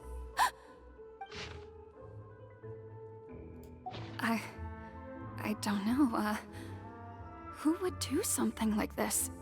Don't be scared, Jillian. Just tell us what you know. Okay, I'll try. It's true. I was originally cast as the lead in The Lost Puppet. I've worked with director Mariu many times before, but only in minor roles. The audiences and critics never had much to say about me. Nothing terrible, but nothing amazing either. A few months ago, Mariu started working on a new show, so I plucked up the courage to ask him if I could take the leading role. He was hesitant, but he agreed to let me try for the part. We did a few rehearsals, everything seemed to be going okay, but then... There's been a change of plan, Jillian. The leading role will now be played by Lynette. Lynette? But she always turns these things down, doesn't she?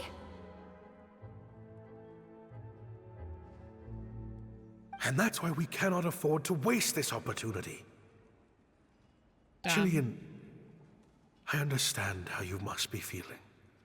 Damn. But Maloney and myself have to do what's best for the production as a whole. That sucks, dude. Next time, the lead will be yours. I promise. I was incredibly disappointed. That's such a shitty, like, oh, you're not as good as this other person who's never acted before. I don't have Lynette's star power. Without Lynette, how could we ever convince people to pay money to go and see a masked mime show? And if the show was a flop with me in the leading role, how would I answer to the director and the rest of the cast? Then, I got to meet you on stage and found that you're really down to earth, in a way that not many celebrities are. You were kind to everyone, and your performance wasn't bad. I actually don't think it's her anymore. Whatever disappointment I had genuine. left at that point, I certainly wasn't about to take it out on you. By wasn't bad, you mean it wasn't great either. So, I'm guessing Mariu changed the script to simplify the protagonist, make her a dumbed-down version of the mechanical puppet that I could actually play. I mean, this works out because you didn't even want to do this in the first some changes place. to the script, yes. How do we get our hands on the original draft? Who currently has it? Jaik, one of the other actors. He likes to collect Dr. Mariu's old drafts because he hopes to be a director himself one day. He also lives nearby. I can arrange for you to meet him at the tavern. Makes sense. I always see him talking to Mariu. Alright, see you at the tavern then. I mean, Lynette didn't want to do this anyway, so it doesn't really matter that if she's like not amazing at it. Because she kind of only did it because she got pressured into doing it. Like she wanted to go home, so we're waiting at the tavern for a while. Sorry to keep you waiting. Jillian brought me up to speed on the situation. I'm here to help however I can. Here, this is the script you're after. It's practically unreadable. That's always the way with pen and paper drafts. Even the final script is full of last-minute changes by the director. There should be a cleaner copy of the original script in here somewhere. Sorry, it's all a bit mixed up. I just grabbed the whole stack of paper since I was in a rush. No problem. Now activating search mode. I'll go through one page at a time. Oh, okay. That's it. Investigation notes. There are newspaper clippings in amongst the notes. They're about shows of different styles. Those on the first few pages have turned yellow, which means they must be quite old. Investigation. Look for mentions of Mario.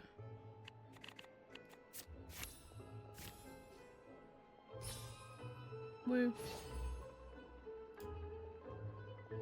Mario's name does appear in some earlier clippings, but mostly in articles bemoaning a series of lukewarm receptions for an experimental art form and empty seats at avant-garde play despite critical acclaim. In more recent years, there are many reports praising Mario as a forward-thinking director, one of the greats of his era. The articles are written by a variety of authors from an eclectic range of fields. Fontaine and Amoy are the most prolific authors. Is he like buying them off, maybe? Official script. The official script for The Lost Puppet details how the dancing puppet protagonist is rejected by humanity and then begins searching for the meaning of life. Read carefully.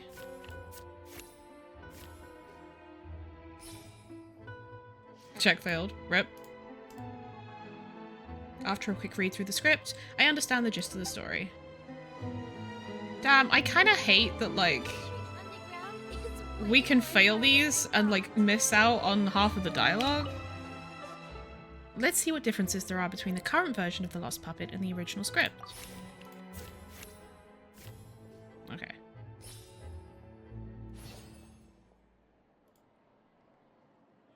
Act 4 seems to be a solo performance by the protagonist, and the set is just some decrepit ruins. There's a note saying, this will focus the audience's attention on the solo performer. Oh, okay. What was it? Mario's original script is littered with amendments. It's practically illegible.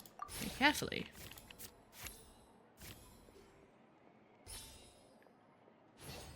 I don't like the font. I feel like this font is really difficult to read. The reason it's so hard to read is that it's been edited with correction fluid multiple times. I'd estimate that each line was rewritten at least 3 times. Looks like Mario wasn't happy with his edits. These scripts seem to be Mario's older works. Some photographs of the live performances are attached. Skim through. Failed. The photos from recent years show fancy venues and polished sets, but the earlier photos show much humbler venues. I don't see anything else noteworthy. The protagonist returns to the ruins where she began and performs a dance in honor of her deceased companions. She dances until her joints have rusted stiff and mechanical parts are falling from her body. I don't, like I said, I don't really like that we're missing out on dialogue because I failed the complete RNG. Like, you want me to redo it a billion times just to try and, like, game the RNG? What's the point? Yep. That's not something a novice could hope to pull off after just a few months of rehearsals. Basic plot is the same. She loses the ability to dance due to wear and tear in her circuitry. But there's much more emotion behind the scene. The memory of her former companions, coming to peace with her life. The simple set and solo performance means the lead actress has to carry the whole scene herself. It's a much more demanding role than in the final script. Frankly, I think that the original script is much better. And the original lead is the best fit. Ivan! Jillian, shall I go tell Mario to put you back in the leading role? What? Are you serious? But the next show is at the Opera Epiclese. It's such a huge opportunity. But not such a rare one for me, though, right? That's different. This isn't you as part of a magic duo. It's a chance to star as the main character in a show. I feel like the magic duo is more heights impressive. of fame. Fame in small doses has its perks, but too much and I'll get overloaded. But if you play the lead, the fame will be yours, and I get to be free. Sounds like a win-win, don't you think? Yeah. It'll never work. There's no way Director Mariu or Maloney would ever agree to it. The set for Act 4 would need to change, as would all the marketing materials. And that would mean asking Maloney for a lot more Mora. Changing actors at the last minute is just too risky. If anything went wrong, it could bankrupt the whole troupe. Plus, Maloney's friends have already published a ton of articles saying how this is the role that Lynette was born to play. No one else can play the protagonist now. If Lynette quit the show and I took her place... I'm gonna beat Maloney's ass. Mood. It would destroy the reputations of Maloney's friends. If Lynette left, they'd sooner stop the whole show than let me take her place.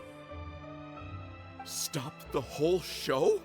But all the people in the troupe, months and months of everyone's hard work would all be for nothing. No wonder Mario will say anything to try and keep Lynette on board. There's only other way.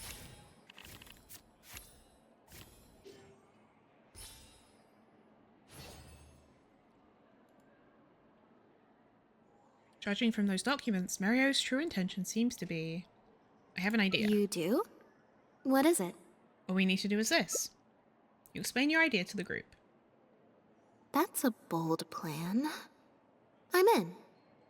You know, it's a little crazy, but it might actually work. No way! It's not worth taking such a huge risk just for a chance to be in the spotlight. Jillian, you said before, whatever disappointment I had left, I wasn't about to take out on you.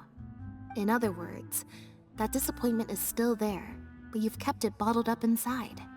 Be honest. You still hope to play the leading role, don't you? But the thought of putting so many people out just for my sake? You think they'd be put out? That's not how I see it. Jillian, you were more dedicated than anyone during the rehearsals for the original script. We all saw how hard you worked for this role. And I think you know that unless we decide to make a stand here, the path we're on is only going to take us further and further from our dreams, all of us. So take it from me, you would not be putting us out. Not one bit. Whether the plan succeeds is up to you. You guys... Okay. Let's do it. I will play my part. Oh, yeah. Yes! I knew you'd come around. All right, I'll let the rest of the troupe know and we'll start preparing immediately. Wonderful. This solves everything. Wait, but what about the threat letter? Do you have any idea who sent it? As long as we stick to the plan, I'll give up the lead role, so it won't matter anymore, right? But I guess. Surely you want to know who it's from. If they're out there and no one's keeping an eye on them, what if they come looking for you? I doubt they will. It's supposed to be a threat, but they didn't even say what would happen if I don't meet their demands. She's chilling. Plus, the handwriting is kinda childish. Doesn't look like a professional intimidator to me. Who knows? Maybe it was just a fan of yours having a moment. A fan? Of me? Maybe there's someone out there who really appreciates your talent. Even in the supporting roles. Could the letter be from one of Jillian's fans?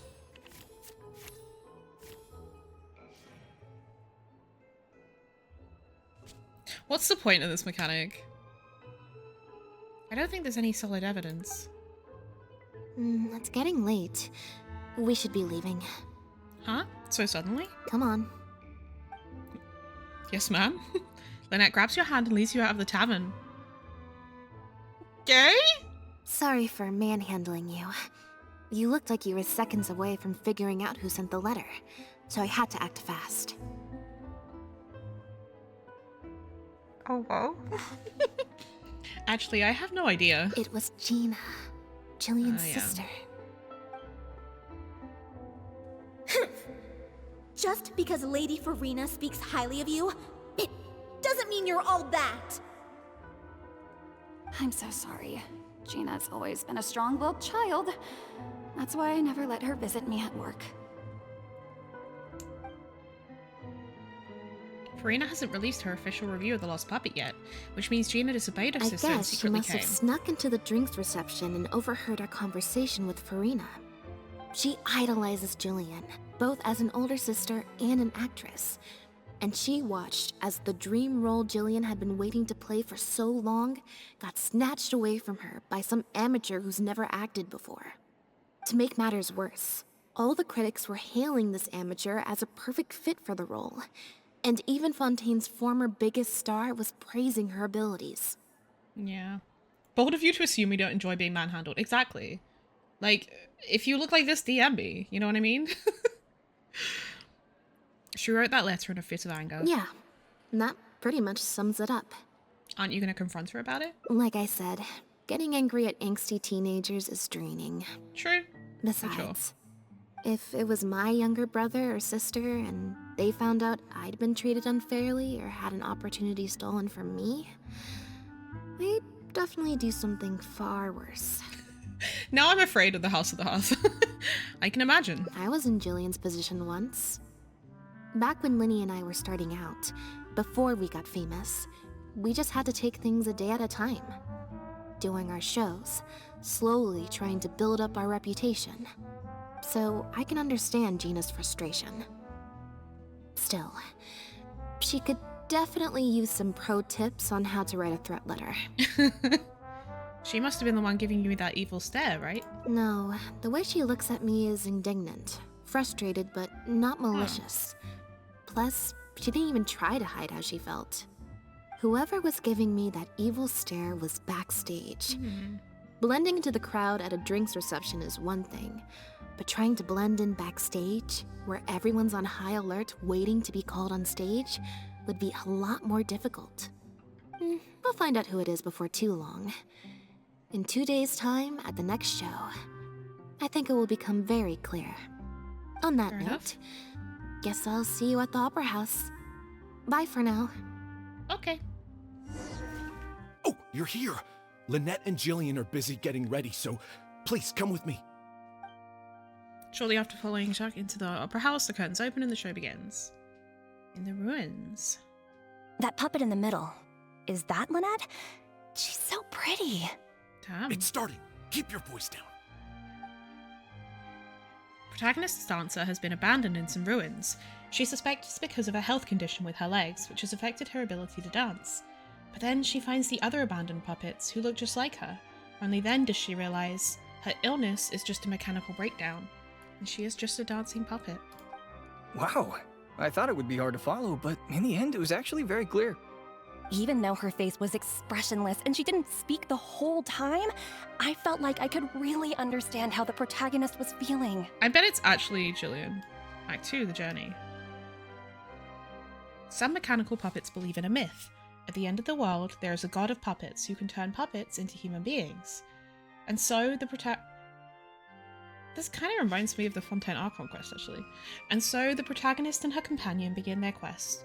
But the myth is a lie, spread by someone with nothing but contempt for puppet kind. At the end of their journey, they are kidnapped, dismantled, melted down, and abused. Goddamn. The protagonist helped her companions escape, but in the process became trapped under the rubble of a crumbling building. She closes her eyes and enters into a deep sleep. Director Mariu really is a master of his craft. And so is the actress in the lead role. I have a friend who saw the show on the opening day. They thought the critics overstated how good it was, but I gotta say, the protagonist is incredible. Act 2 closes to a thunderous applause from the crowd. I can't believe it's only been a few days since the last show. Lynette's improved so much. Just wow. I'm speechless. Words simply cannot do justice to the sheer excellence we witnessed from Lynette on stage today. Your penchant for the hyperbolic strikes again, Almery. Clearly, you weren't at a loss for words when you were writing your article. I saw you hand it to the journalist. Trying to get your critique into the papers the moment the show is over, are you? Well, you know how it is. The early critics get all the readers. Wouldn't you agree, Mariu?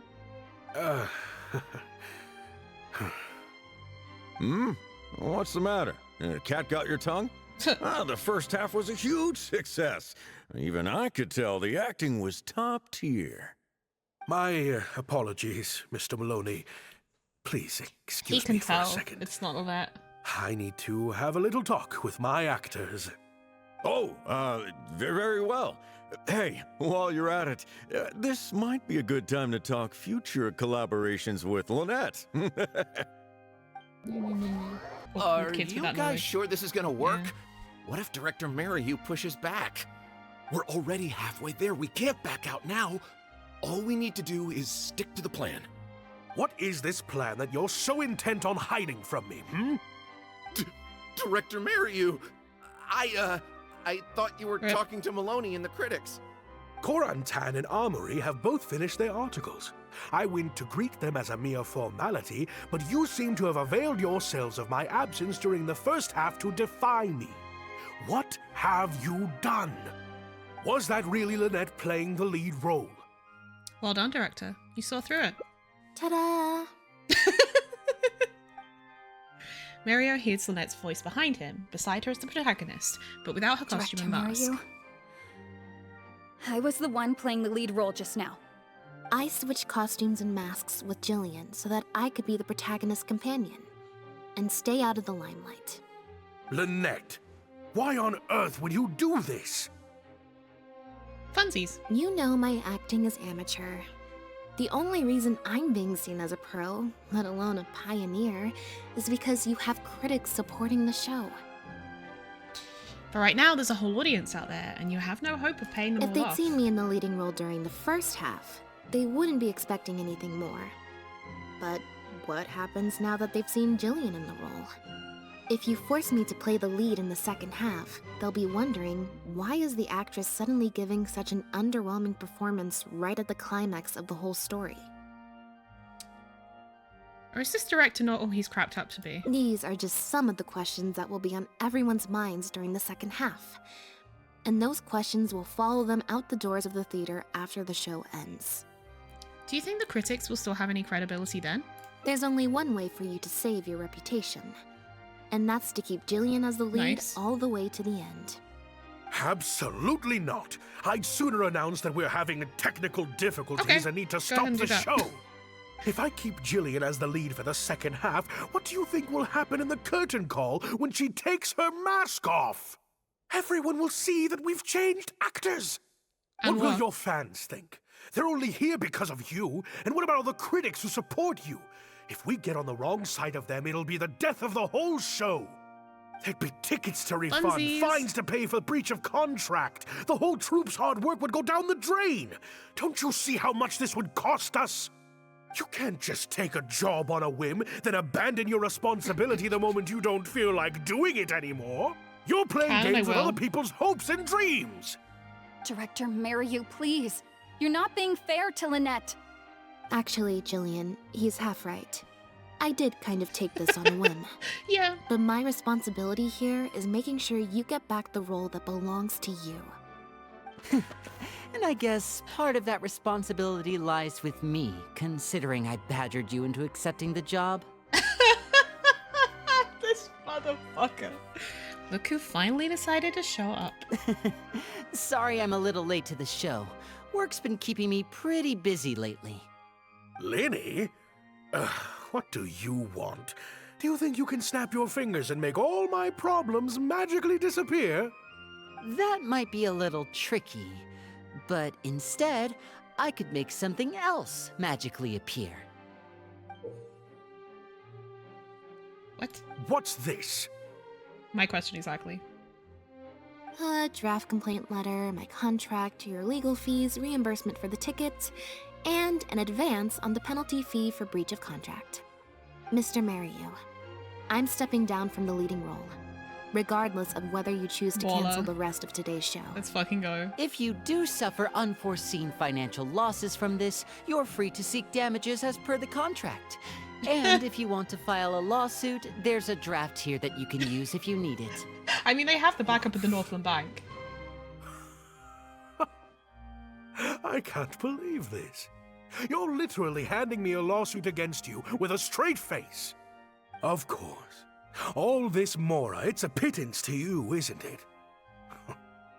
Must be nice to have the luxury of prior success They worked hard to and get where fame. they are. Shut the fuck up, bro. Look at us. We're huge stars. One minute we want to go on stage. The next we feel like backing out of the contract. But that's okay. We're famous. We can afford it. They're for doing. You have no respect for other people's work. You're treating other people's hopes and dreams like a big joke. Yeah, and you do that to don't give Jillian, a so shut the hoot fuck how up. much this show means to other people. You don't even care that the whole production might have to shut down because of you. You literally did this to true. Jillian. I do care. And I'm under no illusion as to how much this show means to you. You were doing some fucky shit. Oh, brilliant deduction there. Of course it means a lot to me. This is my show.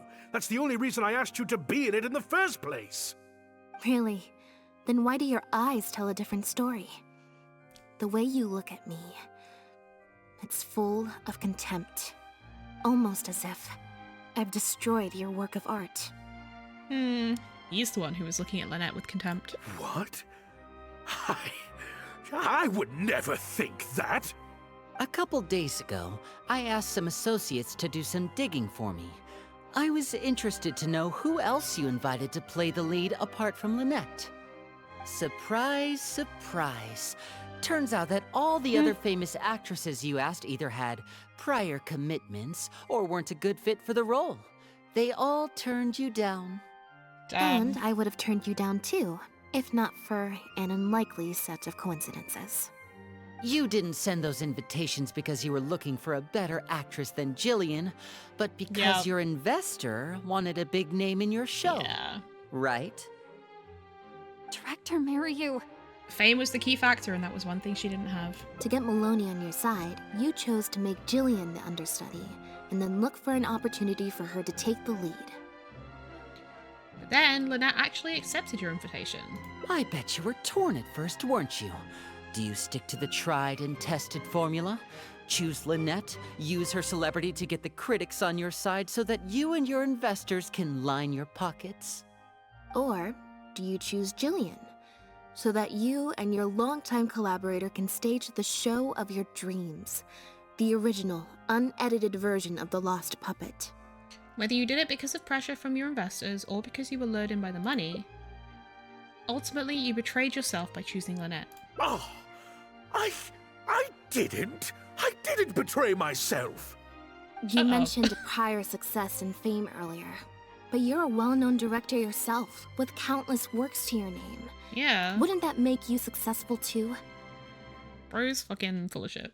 Or maybe, deep down, none of your current achievements really count as success to you. Right now, you have an opportunity to send Jillian onto that stage and perform the second half as you always imagined it, faithful to your original script. Your work would be displayed for all of Fontaine to see in its true, perfect form. Did you say perfect? Oh my god, this guy. Will you keep pursuing a kind of success that you don't even value at the cost of your own artistic integrity? Or will you act now before Maloney and the critics can protest and make your dream come true on the stage? And Jillian's dream. In fact, the dreams of the whole troupe. The whole troupe? Director Mariyu? Actually, most of the money Lenny brought came from us. We all chipped in. We've worked with you for many years now. Your troupe has been here for you all the way from the empty theaters where we first performed to the Opera House today. We watched as you slowly started down a path you used to despise. The path of powerful connections, drinks receptions, backdoor deals with critics, and collaborations based on fame instead of talent. But this is just a temporary measure. I Oh, so did you it admit for it? the good of the troupe. And besides, this is how the whole industry works. Everyone else is doing it. Everyone else is doing it, this Yes, motherfucker. we know. Back when you started, you had to Go jump bite off the a cliff. bullet and do these things to keep the troupe afloat. But then what happened? You began to embrace these methods more and more, becoming so reliant on them that every show you put out is overhyped by the media, and every script you write is edited to suit some celebrity's needs. Surely you must have noticed what's happening. While we've been performing at bigger and bigger theaters with each show, the applause is getting quieter and quieter each night, and the criticism from people who've seen the show is growing. Maloney's friends are sycophants. They don't care if the audience is disappointed because the show doesn't live up to their glowing reviews.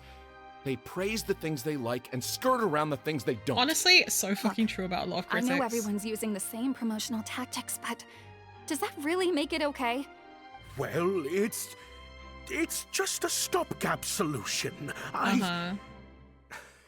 As soon as I've made enough Mora, I'll stop. How much is enough Mora? Things will be different next time. I promise. Next time, huh? Yeah. Next time, you won't use your connections. Next time, you won't pay off the critics. Next time, you'll let Julian play the lead. Unfortunately, it doesn't work like that. If you make some money once, you'll want to do it again. Slippery slope. Then again, slowly but surely, you turn your back on your dreams. I won't turn my back on my dreams any longer, Director Mariyu. Never again. Me neither. I think it's really interesting, this, especially like in comparison to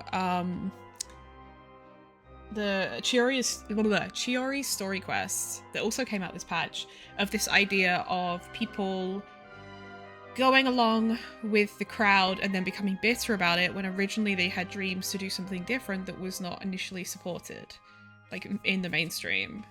And how that can just make you resentful and bitter and just like a terrible person who becomes very vengeful. And I definitely love the commentary on critics being bought off and hired to write puff pieces that just don't include the things they don't like.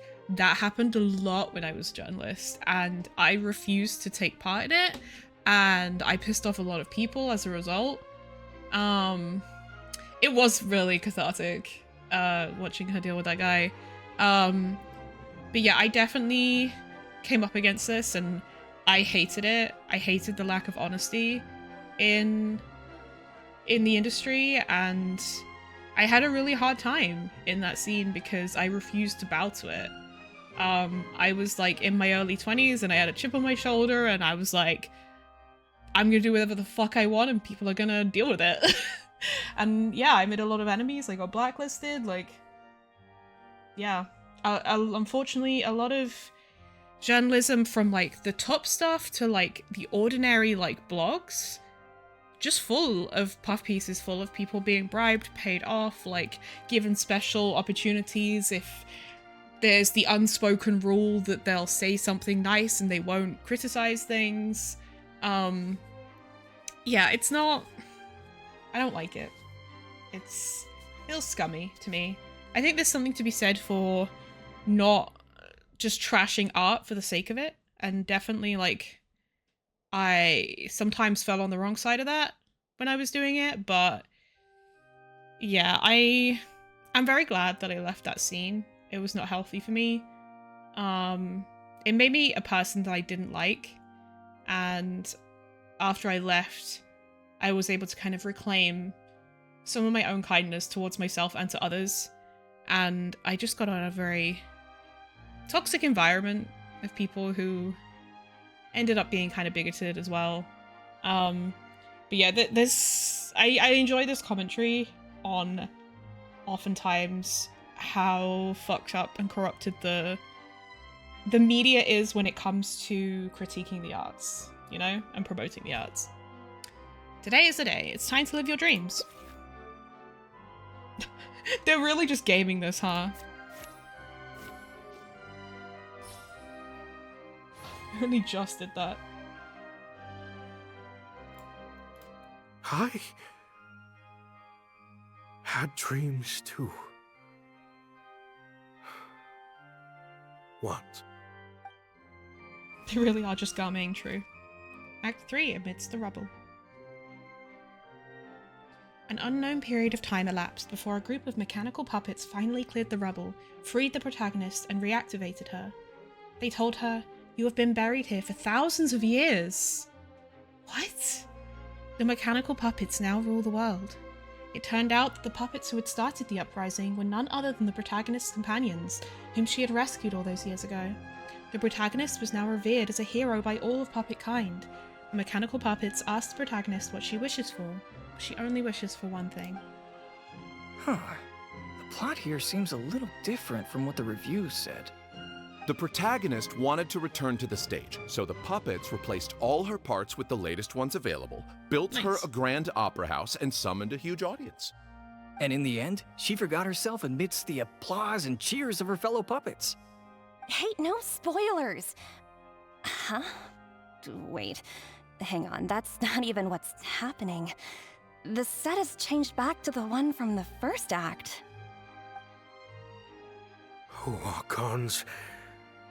Please let this work out. No need to be so nervous, Director Mariu. We only told you Lynette would be quitting the show to get you to make a decision. We wanted you to believe that this show would have to end after today, no matter what you decided. But in truth, I believe that if we choose our words carefully, there's no reason we can't get Maloney to come around and keep the show going. Lenny is putting his experience of fooling people to work. You really thought this plan through.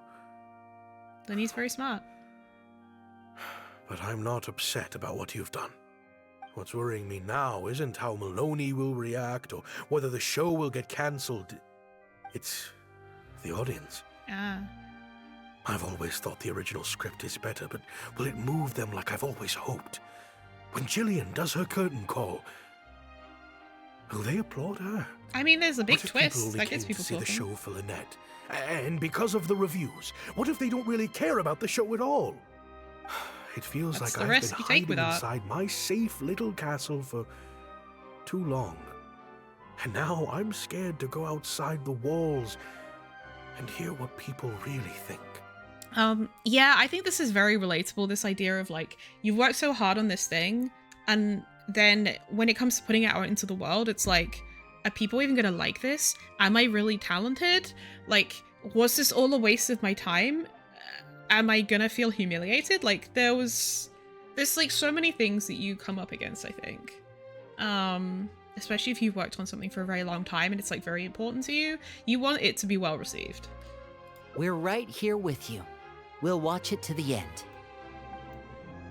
Act 4, Amidst the Ruins, original script. The protagonist rejects the other puppets' offer of new parts and a grand stage built in her honor. Her only wish is to see her companions again, but she is told that they gave their lives for the revolution. Their bodies lie buried in the ruins where they first met. The protagonist returns to the ruins alone to where her journey first began. She performs one last dance before the graves of her companions. Her circuitry burns out, her parts come loose and fall from her body, but she keeps dancing until her body completely shuts down. It has taken her thousands of years, but at last, she has finally found a reason for dancing. God damn. Wow. Okay, this ending is much better. I love how they brought back the set from Act 1 and gave it a whole new meaning. What a fantastic twist. Time for the curtain call. It's the moment of truth. Will the applause continue after I take off the mask? I could always leave my mask on. No one would ever know.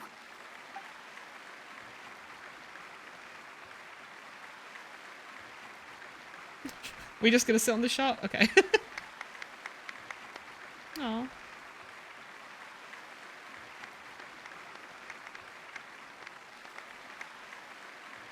This section is really long.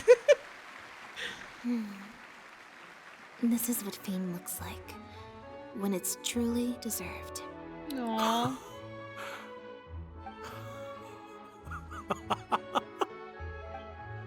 Jillian, you were amazing! Syra was tearing up when you did your final solo dance. Well, so are you. Really? I was so nervous. My legs felt like they turned to jelly. I mean, that works What if your legs looked supposed to be like falling an actor apart. unsteady on her feet was in fact a poignant expression of the protagonist's frailty in her last moments. Or whatever. Or whatever. Oh no, I can't take any more of that. Hey, Mario! What the heck was that? Why wasn't Lynette playing the lead? The heck? Our articles are already going to press. You better have a good explanation for this. Don't jump the gun, mate. It was my... Hey now, it was all of our... Hold on. The decision was mine, and mine alone. They had nothing to do with it. Respect, honestly. If you have any concerns, gentlemen, then please direct them to me. He's redeemed himself. Marry you? So it was you?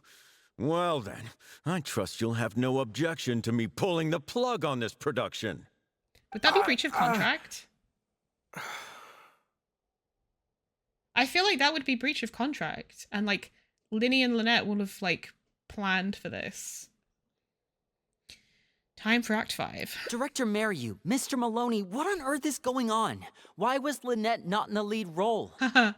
It took a lot of convincing from me for her to accept the role, and I had to turn down some big work opportunities to come and watch her performance today. You have some explaining to do. Lenny, it was all his idea. Mariu, explain yourself. Wait, Linny, as a matter of fact, this was a piece of performance art. In this play, the masks and costumes serve to obscure the differences between characters, and by extension, the difference between human and machine. We took that idea to the next level with an actor swap, blurring the lines between one performer and the next. So it's in service of the ambitious artistic goals of the production. Sure. What? It's similar to deceiving the audience in a magic show. We employed this technique as a means of breaking the fourth wall. It allows the audience to more intuitively understand the cognitive dissonance felt by the protagonist as a machine trying to reconcile the notion of her humanity. The audience's experience mirrors the protagonist's own confusion and becomes part of the artistic performance itself. Damn, she's good at Hold bullshitting. up. What is this nonsense?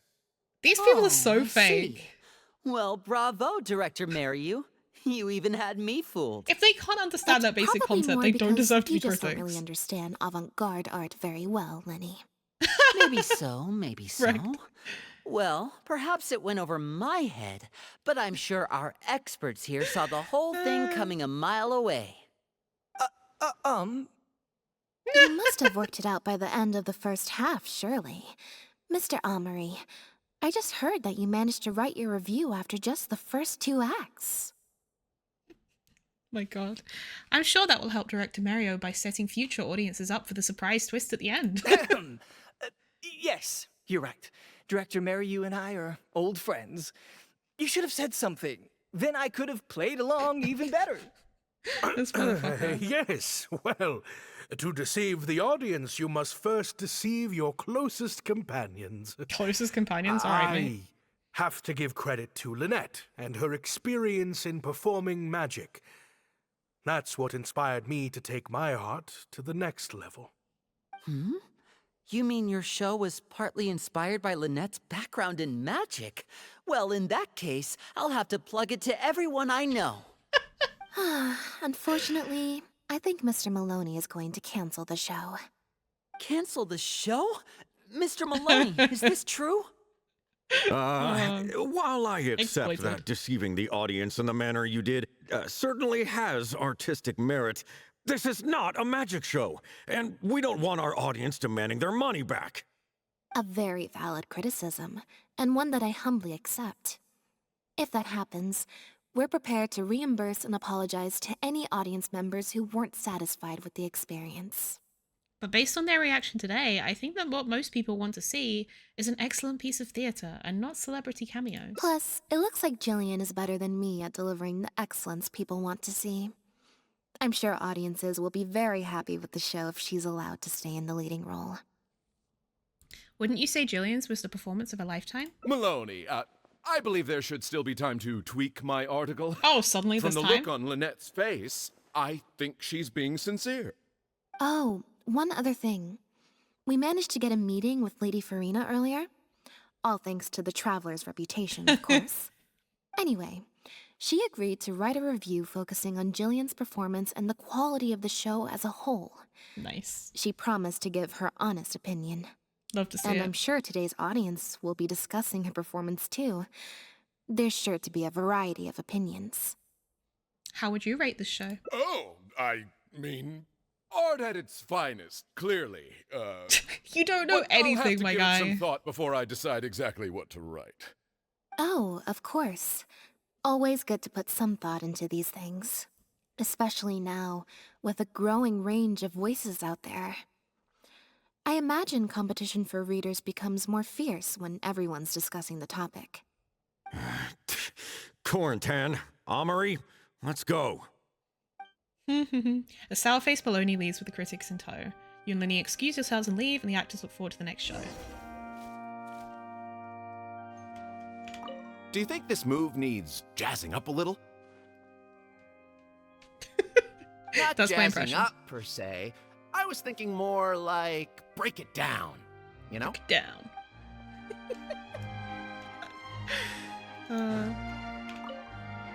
Gina? You snuck in? When? I thought I told you no visiting me at work.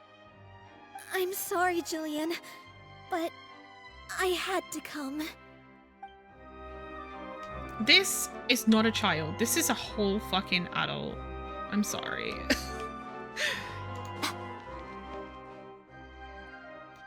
Thank you both so much. Without the two of you, who knows how much further down that cynical path I would have gone. I always told myself that once I'd made enough Mora, I'd get back to doing what I loved. But somewhere along the way, I started to lose sight of what that was. Just like those critics with their dishonest reviews, I became all about the trappings of success, at the expense of the art itself. True. At least you came to your senses just in time. You're right. Yes. I'm a very lucky man. Anyway, enough about my problems. What are we going to do about the threat letter that Lynette received? I've been looking into it a lot over the past couple of days, but it doesn't seem like it was one of our competitors after all. Yes, about that. Lynette, do you have a moment? Wait, you're Jillian's sister, right? I'm sorry. Gina insisted on coming to see Lynette. I couldn't stop her. Lynette, I'm sorry!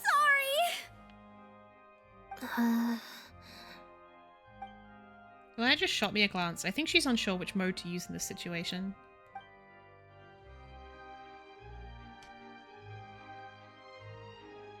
Wait and see how things play out. That letter? I was the one who wrote it. What? Gina? So it was you? Director, it's time for... Oh, okay. Weird energy here. I think we came at a bad time. That's funny. Lynette, okay, weird energy. Gina must have been worried sick about me. I'm sure even she wouldn't do something so stupid if she was in her right mind. I'm so sorry. I promise I'll make it up to you somehow. I really like the way, the subtlety of the actress going something so stupid if she was in her right mind. I like how she delivered that. Jillian, no! This is completely my fault, and I'm the one who should have to bear the consequences. I got the wrong end of the stick and completely misjudged Lynette. I loved the okay, like, weird energy here. It's like me when I go into like the Discord server and like people are having a fight and I'm like, okay, weird energy here. Shall we hear what Lynette has to say? Well, since I haven't actually suffered any losses, seeking redress could be difficult. Maybe we could just let this one slide? Really? Are you sure? After all, Gina wouldn't be the first person to ever misjudge me, right? True. True. In any case, I think we can all agree it was a misunderstanding and nothing more. No need to overcomplicate things. True. But still, I was wrong to write that letter. I should own up to my actions, make it up to you in some way. I feel like teenagers don't behave like this. She seems pretty insistent. If that's what you really want, then how about helping out backstage? Huh? Backstage? The crew could always use an extra hand. Plus, It'll give your older sister a chance to keep an eye on you. And stop you getting into any more trouble. Thank you, Lynette. Really, thank you so much. Aww. The whirlwind of events is finally resolved. A few days later, you once again make your way to the opera house.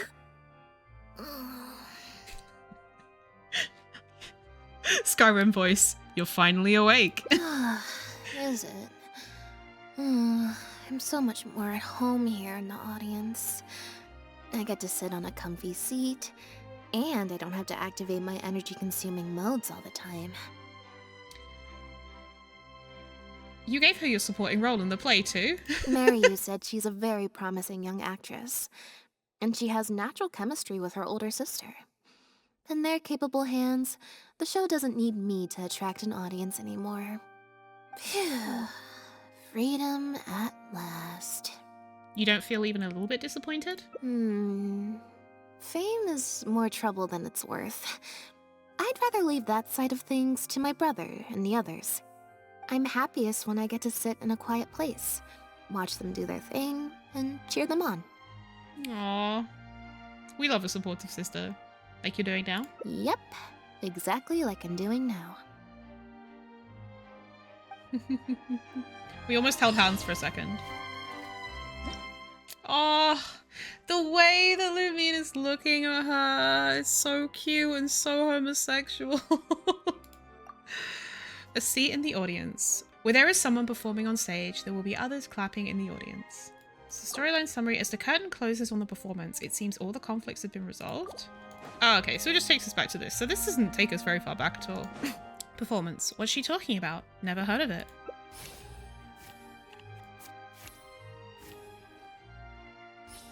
Okay.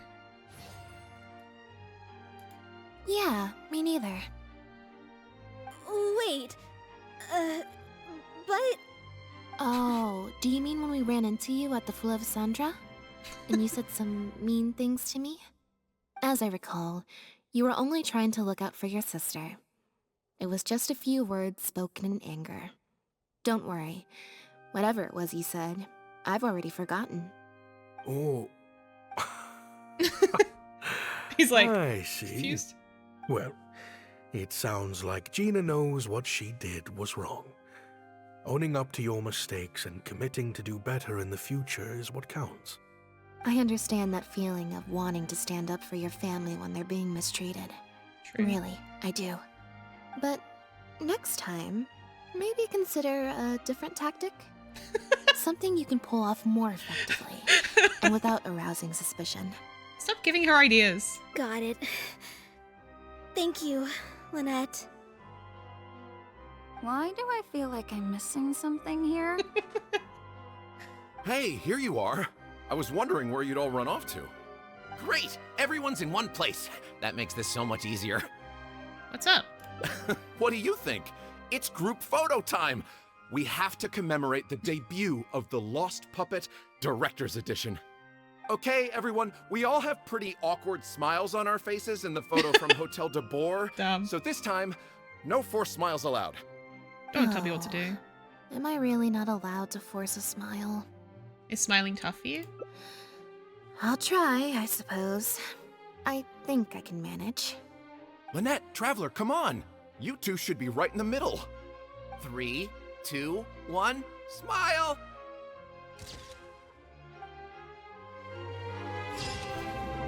Aww. This is a really cute photo, actually.